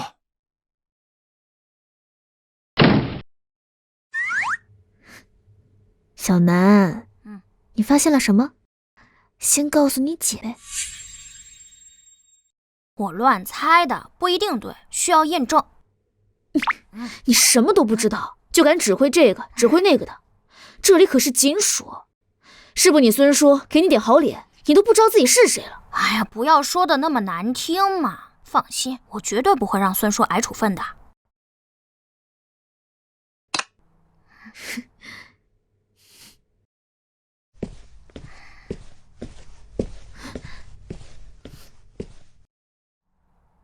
小南，这30倍播放卡得跟 PPT 一样，你这看什么呢？看人呢。人？这个食品厂可是有200来个员工，每天人来人往的，光厂区监控就有12个，你这30倍快进，能看出什么呀？首先，这12个都是广角监控，覆盖范围极大。按照正常人的步行速度，出现在监控里后，半分钟内走不出去，所以我不会错过每一个出现在监控里的任何人。其次，我是神童嘛，我都记得住。哼，哈哈。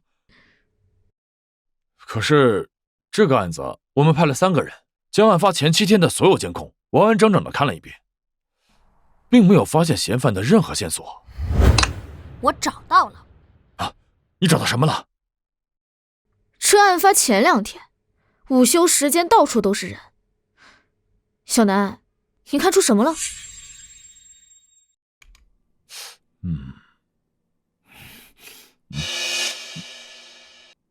老钱，有事吗？出来说。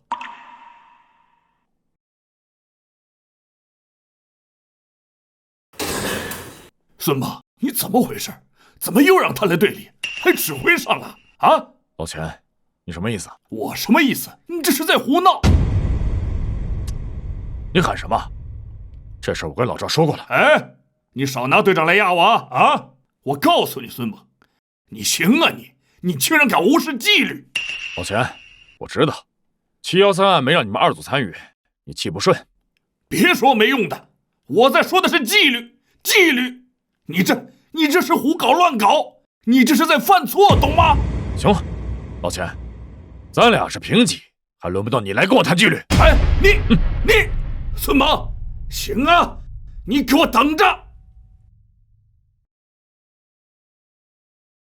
孙队，要不我们还是……没事，你们忙你们的，破案要紧。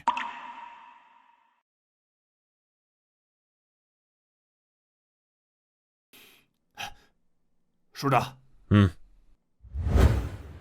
国刚，什么事这么着急啊？我听小王说你来了一上午了。署长，我要举报孙猛和赵成龙以权谋私，简直是胡搞乱搞。国刚，小点声，注意影响，慢慢说。署长，现在重启1213案的调查，孙猛不知道出去走访找线索，反而又把吴新言那个弟弟找来了。现在整个专案一组被一个孩子指挥的团团转，这难道不是乱搞吗？吴楠，对，就是他。现在整个警局都把他传得神乎其神，说713案是他一个人办的，把所有一线干警的功劳全抹杀了。处长，我记得您上次在会议上一再强调纪律，可孙猛完全无视您的话，已经开始乱搞。我看他为了功劳都快失心疯了。哎，行了，国刚，你也不用这么激动，你先去吧。这件事啊，我会处理的。哎，去吧。是。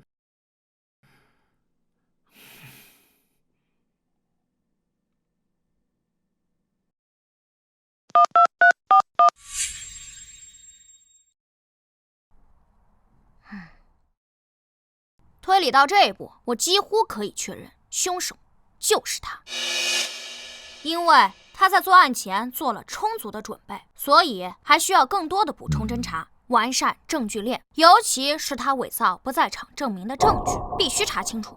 从逻辑上来讲，他作案的可能性有80%。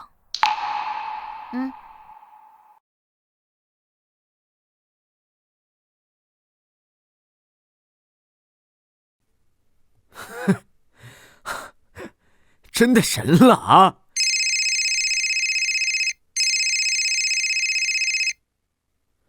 喂，署长，我这正要……马上到我办公室来。是。老郑，你这不是瞎胡闹吗？署长，气大伤身，是不是那个钱国刚来过了？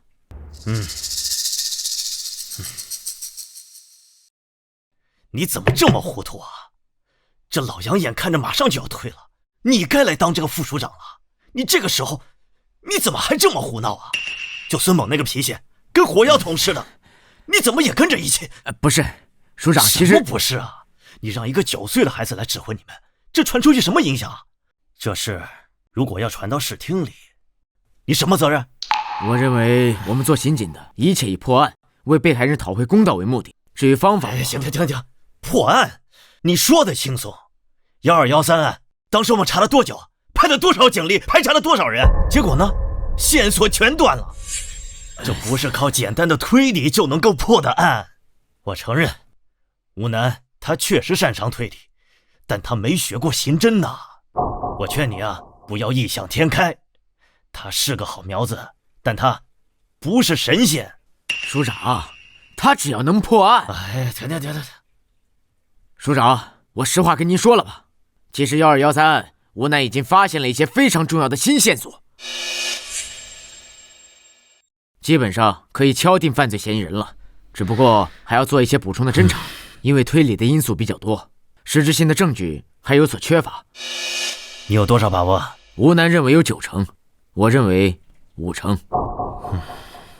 署长，其实我想，关于这个案子，它有一定的特殊。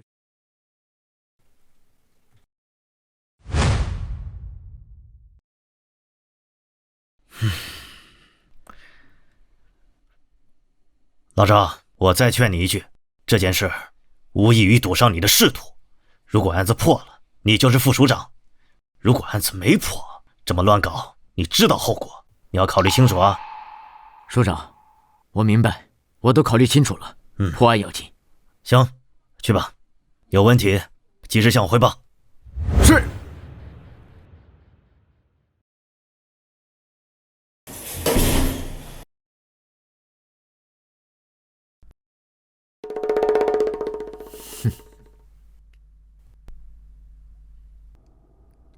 听说了吗？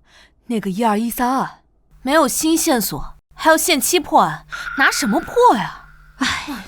我需要嫌疑人案发后到现在的资产变化，我还需要他的通讯记录、各大软件聊天记录，以及嫌疑人更加详细的背景资料、人际关系，主要是他弟弟的资料，全部都要。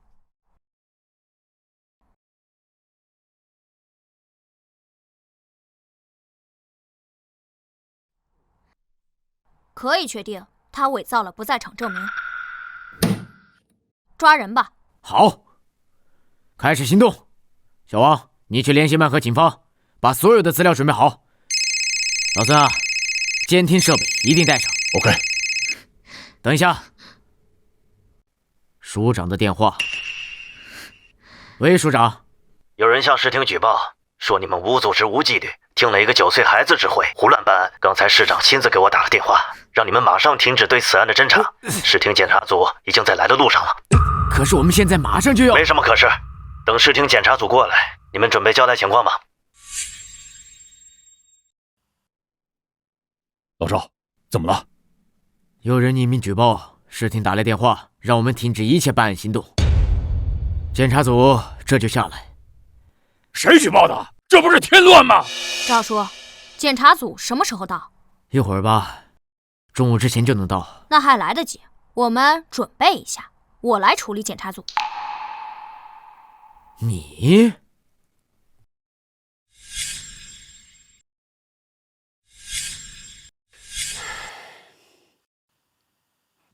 老楚啊，你说说你是怎么搞的呀？啊，咱们市今年工作的重点就在刑侦方面，你到底……何市长，其实这件事，也不是。来，咱们进去说吧。你看看这干什么呢？简直是无组织无纪律！赵成龙呢？你马上去把他给我叫过来。是，我马上把他叫过来向您汇报。您先，请。起立！起立！市长好。好，大家好啊，都请坐啊。这是怎么回事啊？你们等一下。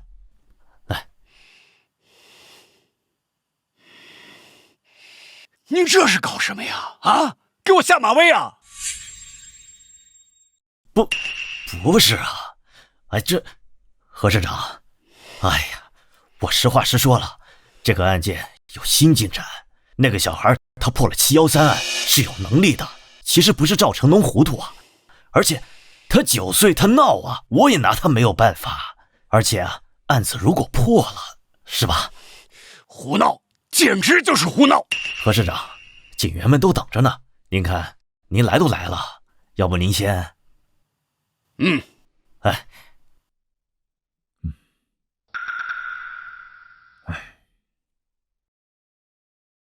老赵，你出来一下。是。市长，小赵，你是怎么回事啊？你市长，其实1213案我们已经有了突破性的进展，可以马上向您汇报。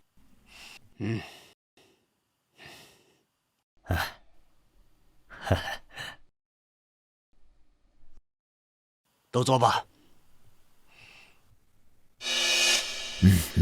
离军令重了。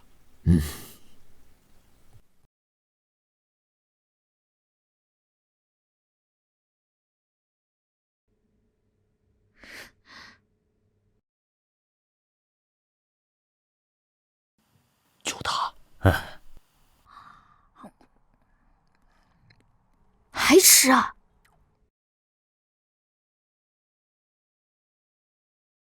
各位叔叔阿姨、哥哥姐姐，还有伯伯，你们好，我叫吴楠。下面就由我来分析，针对1213凶杀案的分析推理过程以及结果，开始吧。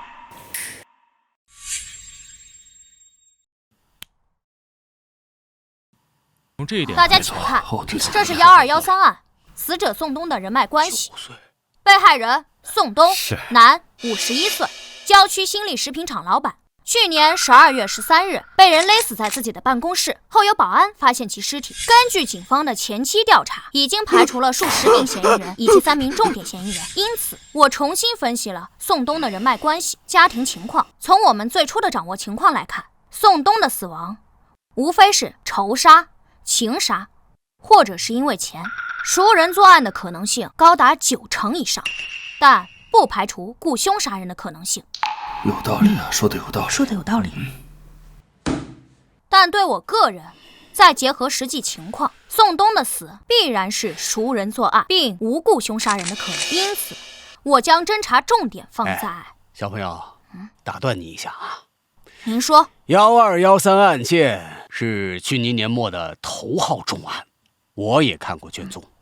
据我所知啊，被害人宋东，他是本市知名的企业家，他的社会关系极为复杂。被害之前，他有多重官司在身。那我要问你了，你是基于什么样的理由或者是线索，直接将雇凶杀人的可能性给排除了呢？凶手作案的方式很复杂。复杂吗？很复杂。请你详细说说。我之后会说到，请您不要打断我的汇报流程。吴楠，这位是何市长，注意你的态度。坐下。你继续说。宋东因家暴等原因13年前离异，前妻冯冬梅带走了2个女儿。宋东与女儿的关系非常冷淡，直到4年前，前妻冯冬梅去世，宋东与女儿的联络渐多，关系逐渐缓和。在我初次看完卷宗时，我个人认为宋东的死是因为钱的可能性最大。首先要怀疑对象是财务主管傅娇娇，她是宋东的姘头，并在宋东死亡后参与了遗产争夺战。但我很快又排除对傅娇娇的怀疑，因为经过分析，我发现活着的宋东比死亡的宋东对傅娇娇的好处更大。事实也确实如此。傅娇娇还没嫁给宋东，打官司也没拿到任何遗产，因此我转移了分析重心，将注意力放在了宋东的家庭上。他有2个关系不怎么好的女儿，看图，大女儿宋茜，女27岁，4年前结婚，丈夫苟洪涛。在宋东死亡前，2人定居于曼河市，开设了一家很有规模的连锁快餐店，育有1女，已经1岁。二女儿宋阳，女25岁，2年前结婚，丈夫张科。在宋东死亡前，夫妻2人也是定居于曼河市，都在外企上班，未生育。我记得刑侦上有一句名言，叫做大胆假设，小心求证。宋东的死跟他2个女儿有直接关系。其实我也怀疑其他人，并做了补充侦查，但那些已经不是重点，暂且不说。我就说我为什么怀疑他们。你这个假设不算大胆吧？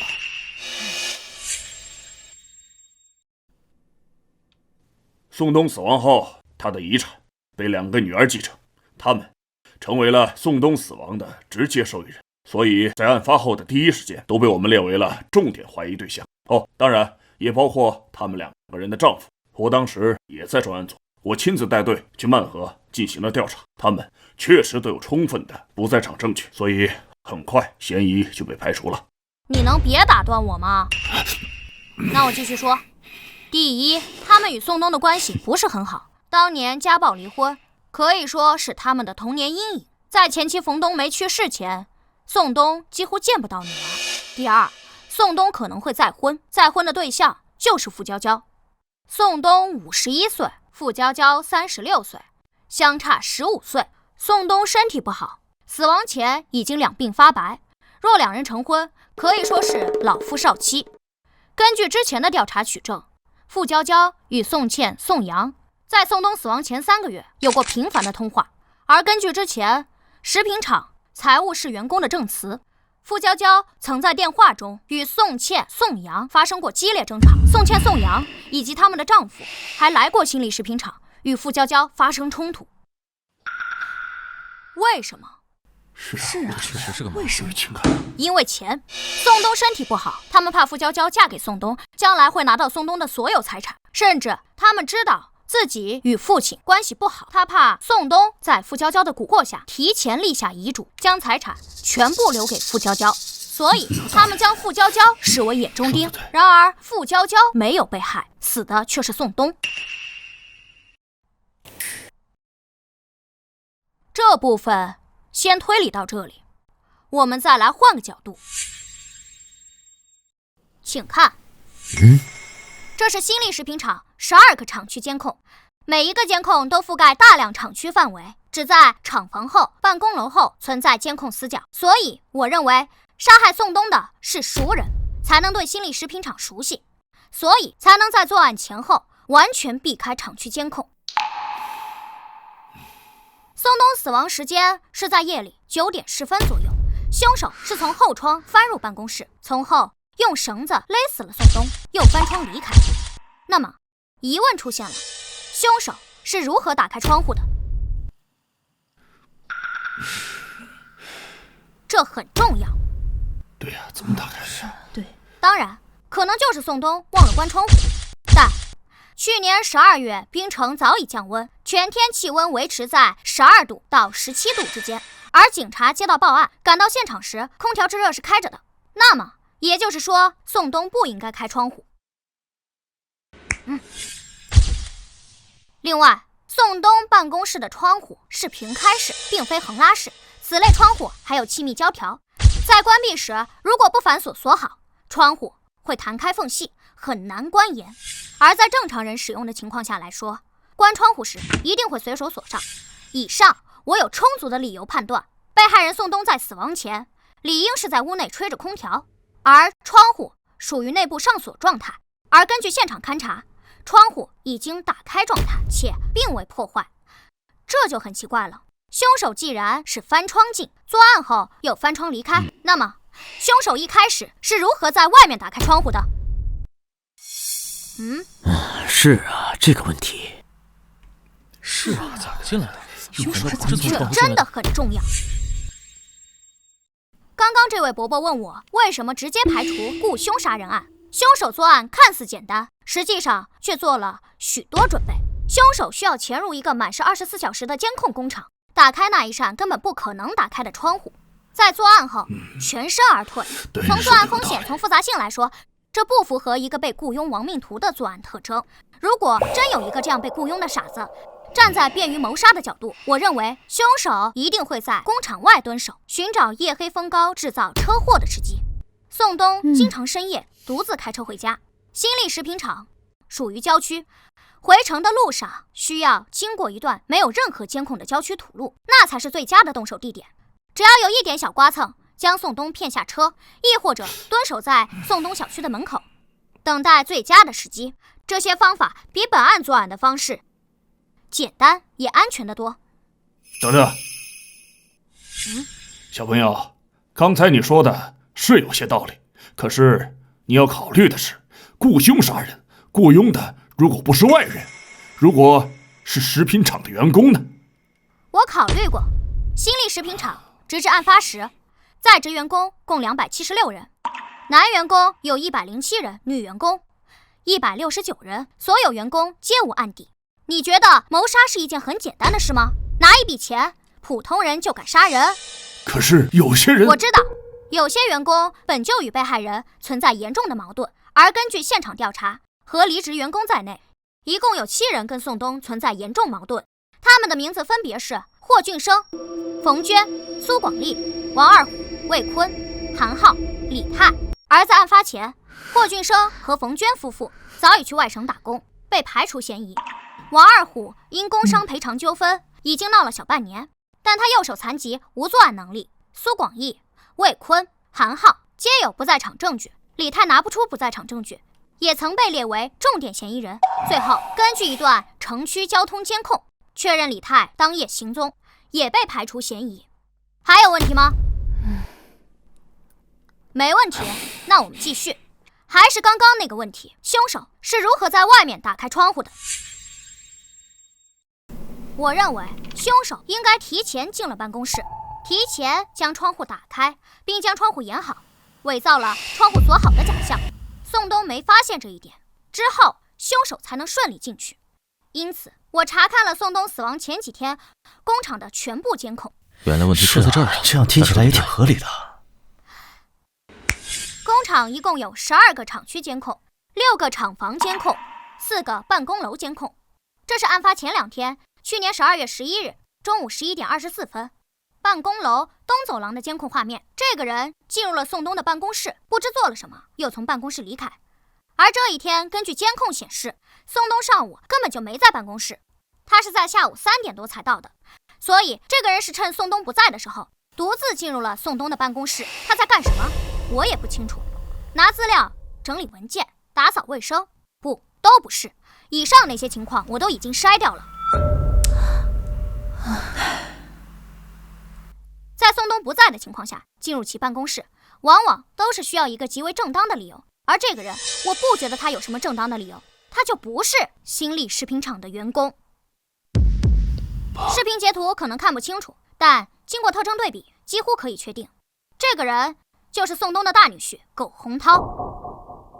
还真是啊！案发前2日中午，趁宋东不在的时候，苟洪涛进入其办公室，停留7分钟才离开。他去做了什么，我也不得而知。但我认为，他把办公室的后窗打开，利用东西将窗户掩好，为谋害宋东做了准备。确实是一种非常大胆的设想。很异想天开，对吧？我为什么要这么说？但是，小朋友，不好意思啊，我再打断你一下。您说，你的关于窗户的推理呀，有道理，不过呀，也只是推测而已，并没有任何的实证啊！尤其是对苟洪涛曾经进入办公室的这段分析啊，我觉得完全是主观臆断。根据我上次看过的报告啊，宋东和大女儿一家在最近的1年内来往极其频繁，而且其女婿苟洪涛也曾经多次去厂里头找过他的岳父宋东。你所发现的这一次啊，其实并非是第一次啊。那你看啊，我可不可以这样来推测啊？苟洪涛在案发前2日去找宋东，进到厂里之后，发现宋东没有在办公室，他就在办公室坐到沙发上等了一会儿，等过之后他才离开。这样也有道理，对吧？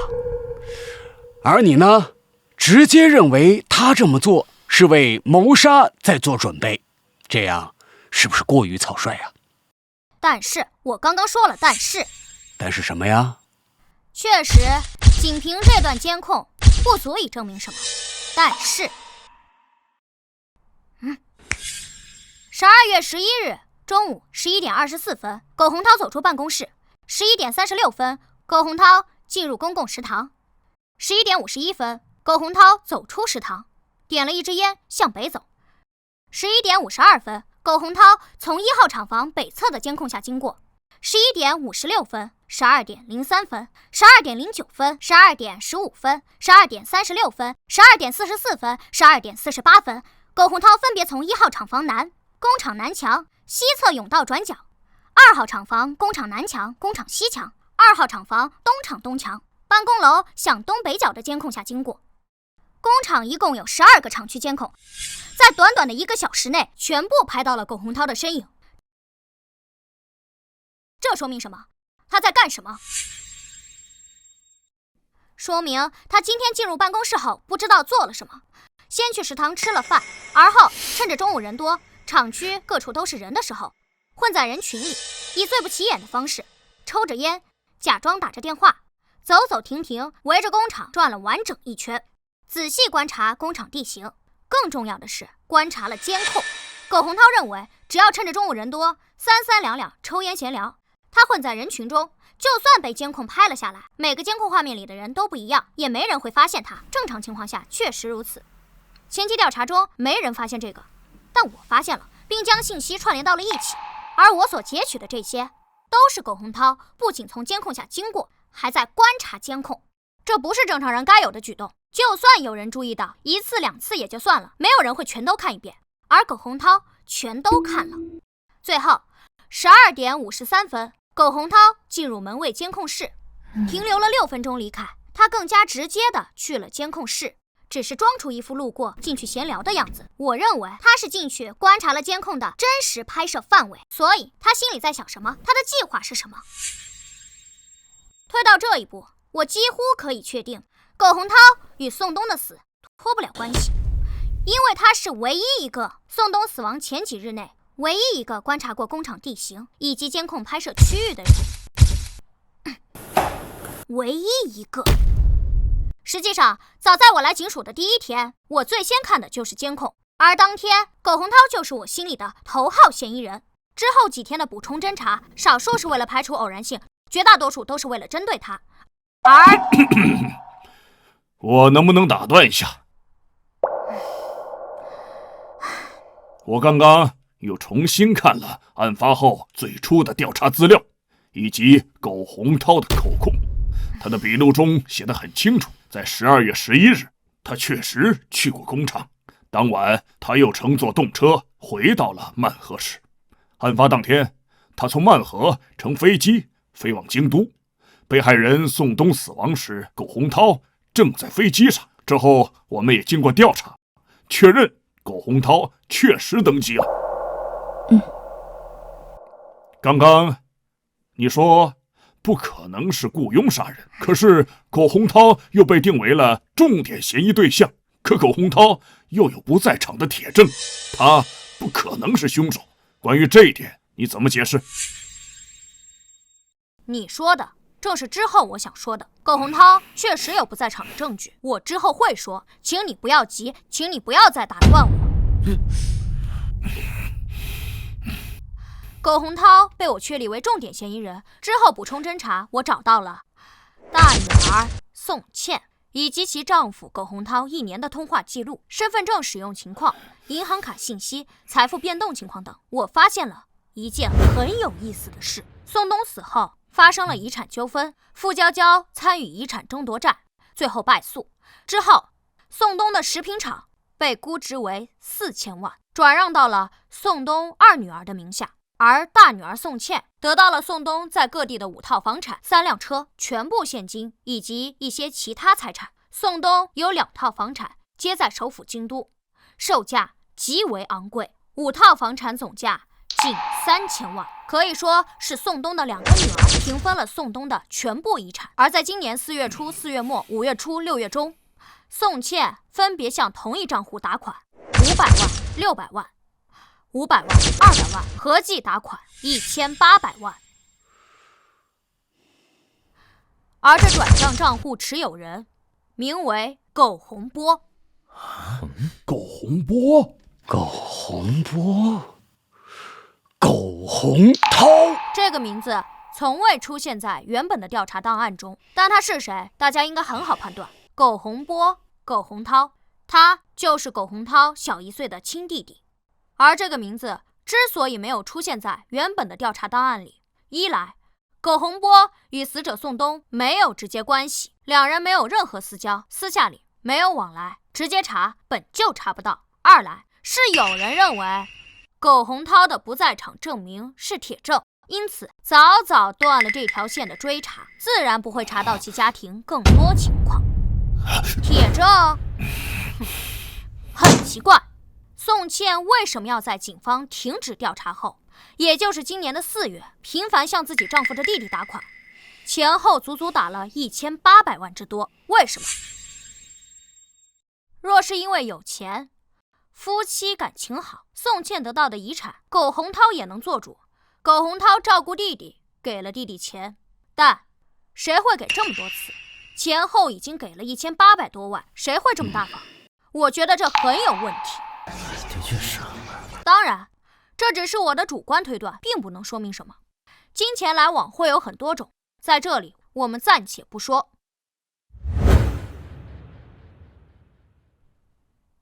我们再来说苟洪涛，他是我心中的头号嫌疑人。他在案发前的种种举动太反常了，我们就先假设他就是杀害宋东的凶手。那么出现一个核心问题，苟洪涛的作案动机是什么？这上来动机是什么呀？凶杀案最重要的就是杀人动机，这是一切前提的开始。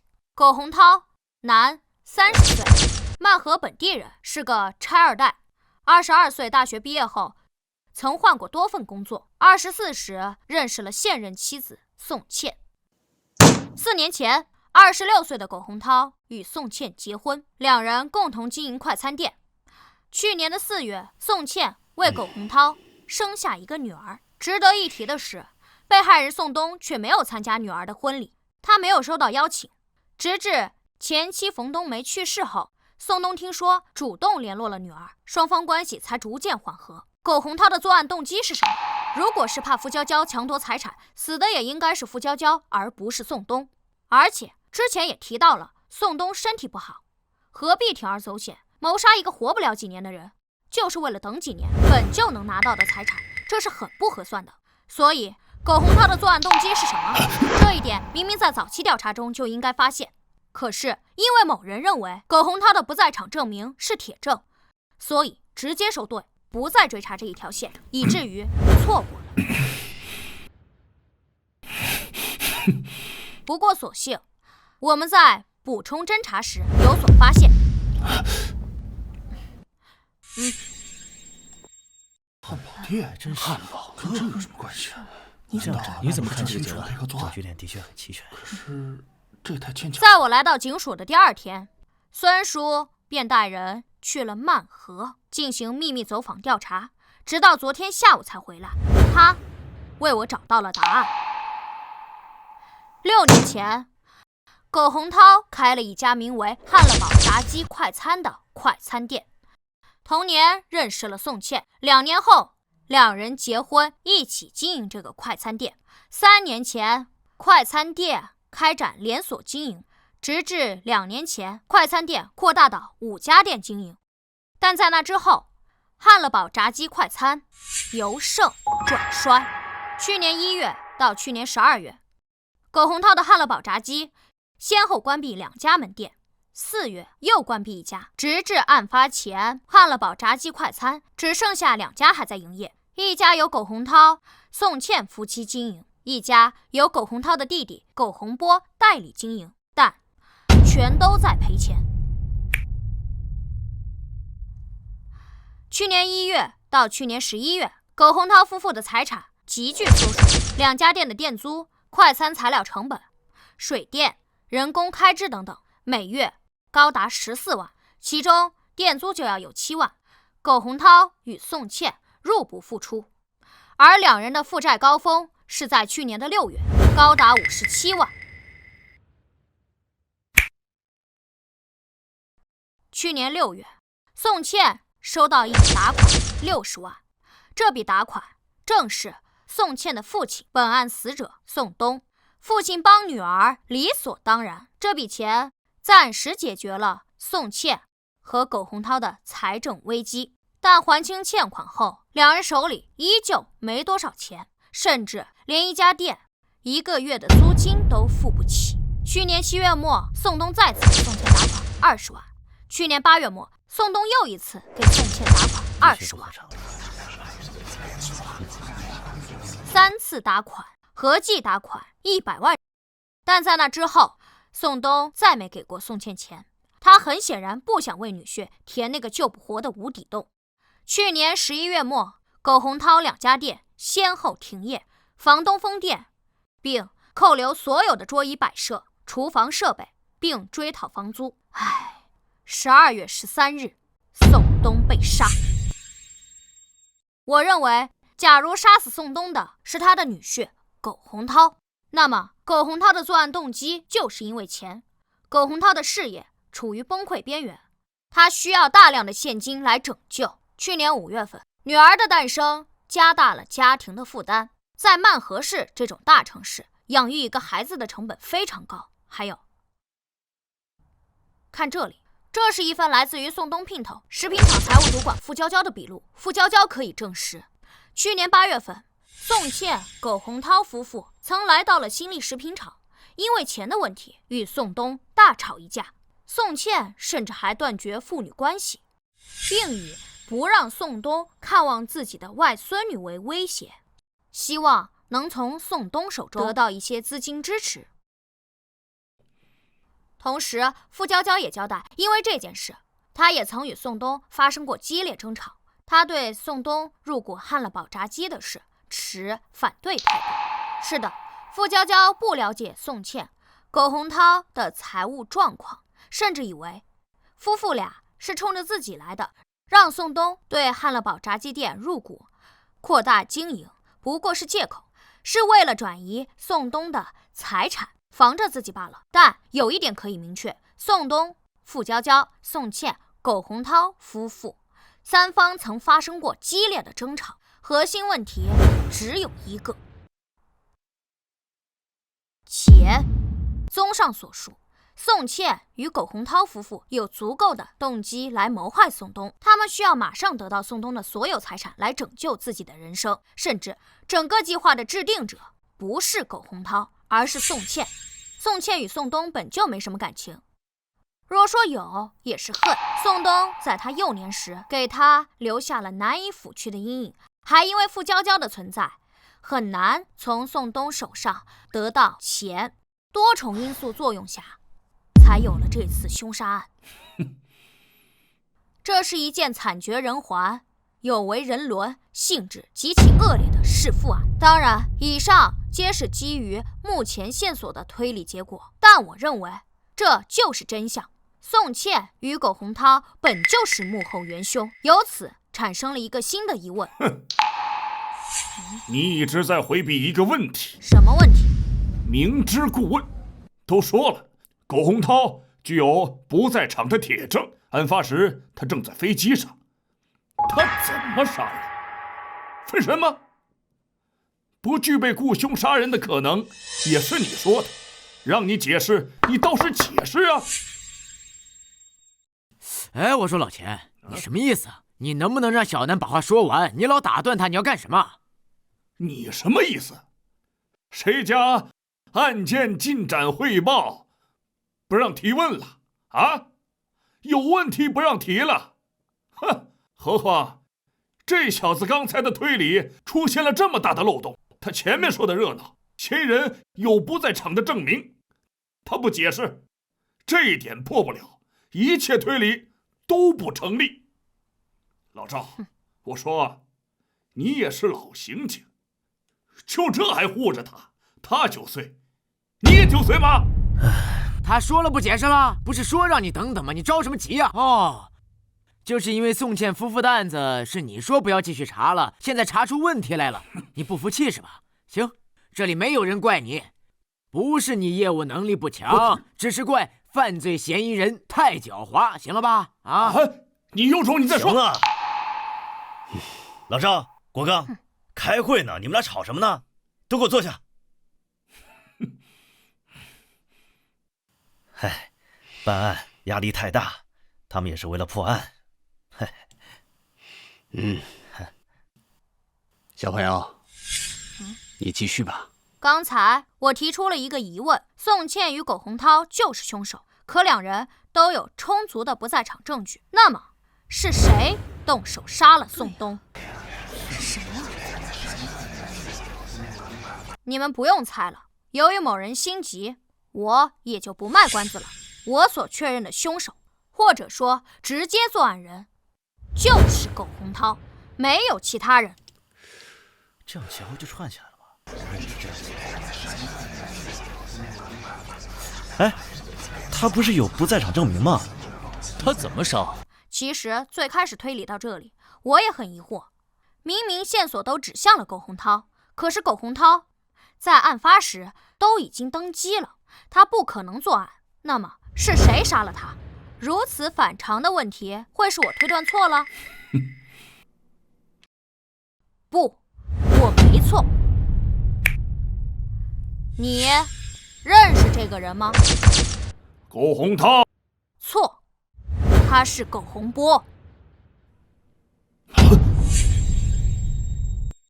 这是苟洪波在户籍系统内的登记照片。其实我最先看到的不是这一张，而是我来警署的第一天，在网络上寻找一些可以用到的线索时发现的这张照片。这张照片来自于宋茜的社交网络，这是她与苟洪涛结婚当天的照片。注意，右侧3个伴郎中，中间那个人，我们可以将人剪裁出来做进一步对比。像吧，苟洪涛、苟洪波并非孪生，苟洪涛要大1岁，可这对亲兄弟的容貌极其相似。我当时就有怀疑，案发当天登上飞机的真的是苟洪涛吗？当然，这只是我的猜测。现实里真的会有人利用替身的方式来制造不在场证明而实施谋杀吗？就像电影中一样离奇，制造不在场证明的类型很多，何必搞得如此复杂？但是当所有人的线索和疑点都指向苟洪涛时，哪怕情况再离奇，都有可能是真相。而且我很快就想通了，苟洪涛为什么如此安排？那1800万很有可能是苟洪波想借谋杀之事对苟洪涛夫妇进行了敲诈。弟弟什么德行，这种潜在风险苟洪涛不可能没想过，但他依旧如此安排。为什么？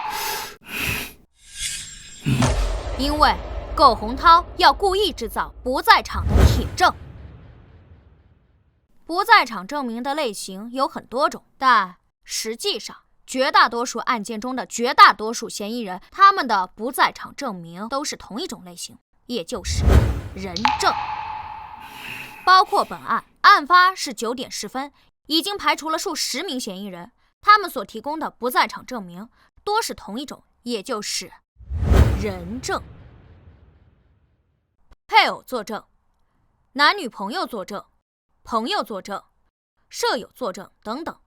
对苟洪涛来讲，他大可以让宋茜给他作证，夫妻俩当时在一起做什么，最简单、直接有效，不会有第3人知道谋杀计划，更安全。还真是啊，只有夫妻之间还是有这样。苟洪涛为什么不这样做呢？因为人是会说谎的。尤其是夫妻关系，做不在场证明在刑侦调查中效力偏弱。而结合本案案情，宋东死后，宋茜、苟洪涛夫妇是受益人之一，拿到了宋东的所有财产。如果只是这种不在场证明，警方绝对不会停止对2人的调查。而只要更深入对夫妻2人调查，就会发现2人糟糕的财产状况，急需一笔钱来拯救。而在那时，宋茜与苟洪涛2人刚好就拿到了财产。我认为苟洪涛一定是想到了这些，而很多问题是难以掩盖的，所以他计划制造不在场证明的铁证，目的就是让警方早早停止对他们夫妻2人的调查。事实确实如苟洪涛预估的那样发生了。专案组曾去曼河对夫妻2人进行调查，调查结果，案发时宋茜在家里照顾女儿，有保姆作证，而苟洪涛则在曼河飞京都的飞机上。专案组拿到了苟洪涛的登机记录与安检影像，至此终止了对夫妻2人的调查。这就是苟洪涛想要的结果。当然，以上种种也是我的大胆推测，还需要小心求证，需要找到2兄弟苟洪涛与苟洪波身份互换的证据。你找到了？我找到了。苟洪涛被我列为头号嫌疑人后，我们对近1年的通话记录、银行账单、身份证使用情况等进行了全面调查。我们还向通讯运营商申请苟洪波案发前后的手机定位信息，就是这份。以目前整个东南所用的通讯技术，还无法对每个用户进行实时精确定位，但早可以做到区域性定位。比如说，当有人来到槟城时，手机信号会被基站捕获，从而收到一条槟城欢迎你的短信。而这份文件足以证明，在去年的12月13日，案发当天以及次日，苟洪涛手机信号出现在槟城，直到案发第2天下午，才又在曼河出现。而这份文件足以证明，苟洪波的手机定位于去年的12月13日22点18分，手机信号出现在京都，而这个时间本该是苟洪涛抵达京都下飞机、手机开机的时间。还有，这是苟洪波的身份证，于案发当日在槟城开房记录。因为时间已经过去大半年，我们在补充侦查时并没有拿到酒店监控记录，早就覆盖掉了，但似乎也不重要了。根据以上线索，我们可以得知，案发当夜，哥哥苟洪涛坐飞机抵达京都，而手机信号却出现在了槟城，而弟弟苟洪波在槟城开的酒店，手机信号却出现在了京都，这对吗？总不可能两人手机同时被偷，又刚好互换城市了吧？很显然，两人互换了身份证，这是最合理的解释。苟洪波持有苟洪涛的身份证，从曼河登机飞往京都，而苟洪涛持有苟洪波的身份证，在槟城落脚，伺机行凶。最后，这是案发现场唯一一个能够指向凶手的线索，位于被害人办公以后43码的登山靴鞋印。43码是常见，但恰好苟洪涛就是43码。综上所述，苟洪涛有足够的动机，观察过作案地形，不在场证明明显伪造，其体貌特征也符合现场的采集证据，他就是本案的凶手。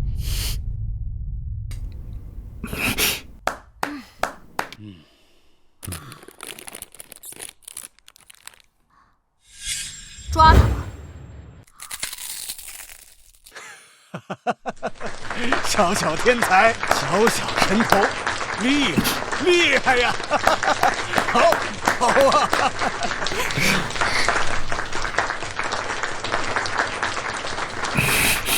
厉害呀！精彩！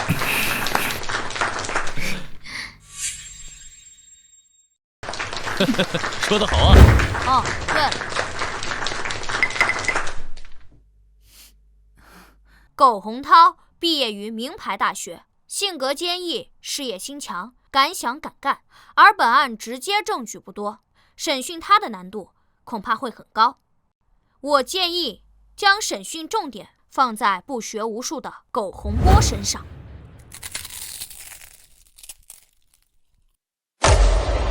你们凭什么抓我呀？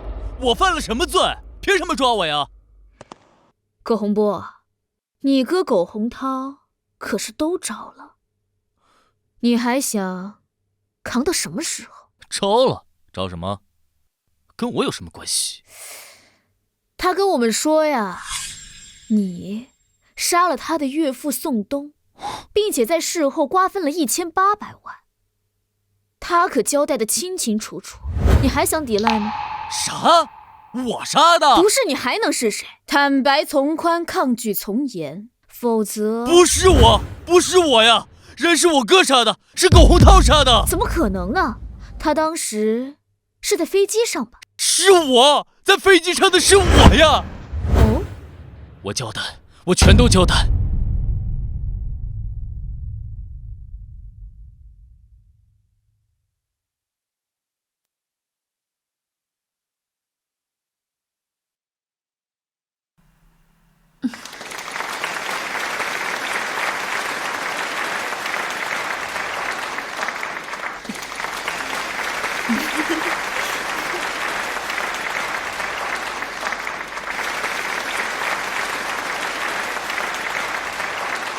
因为大家的照顾。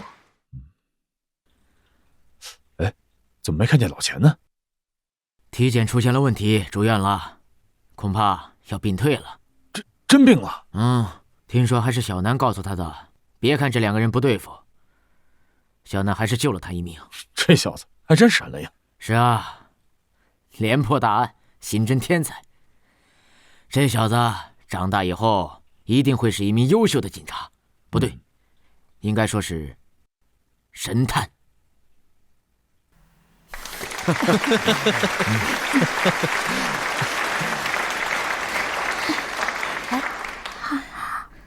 怎么这么聪明呢？我们的小神探，好可爱呀！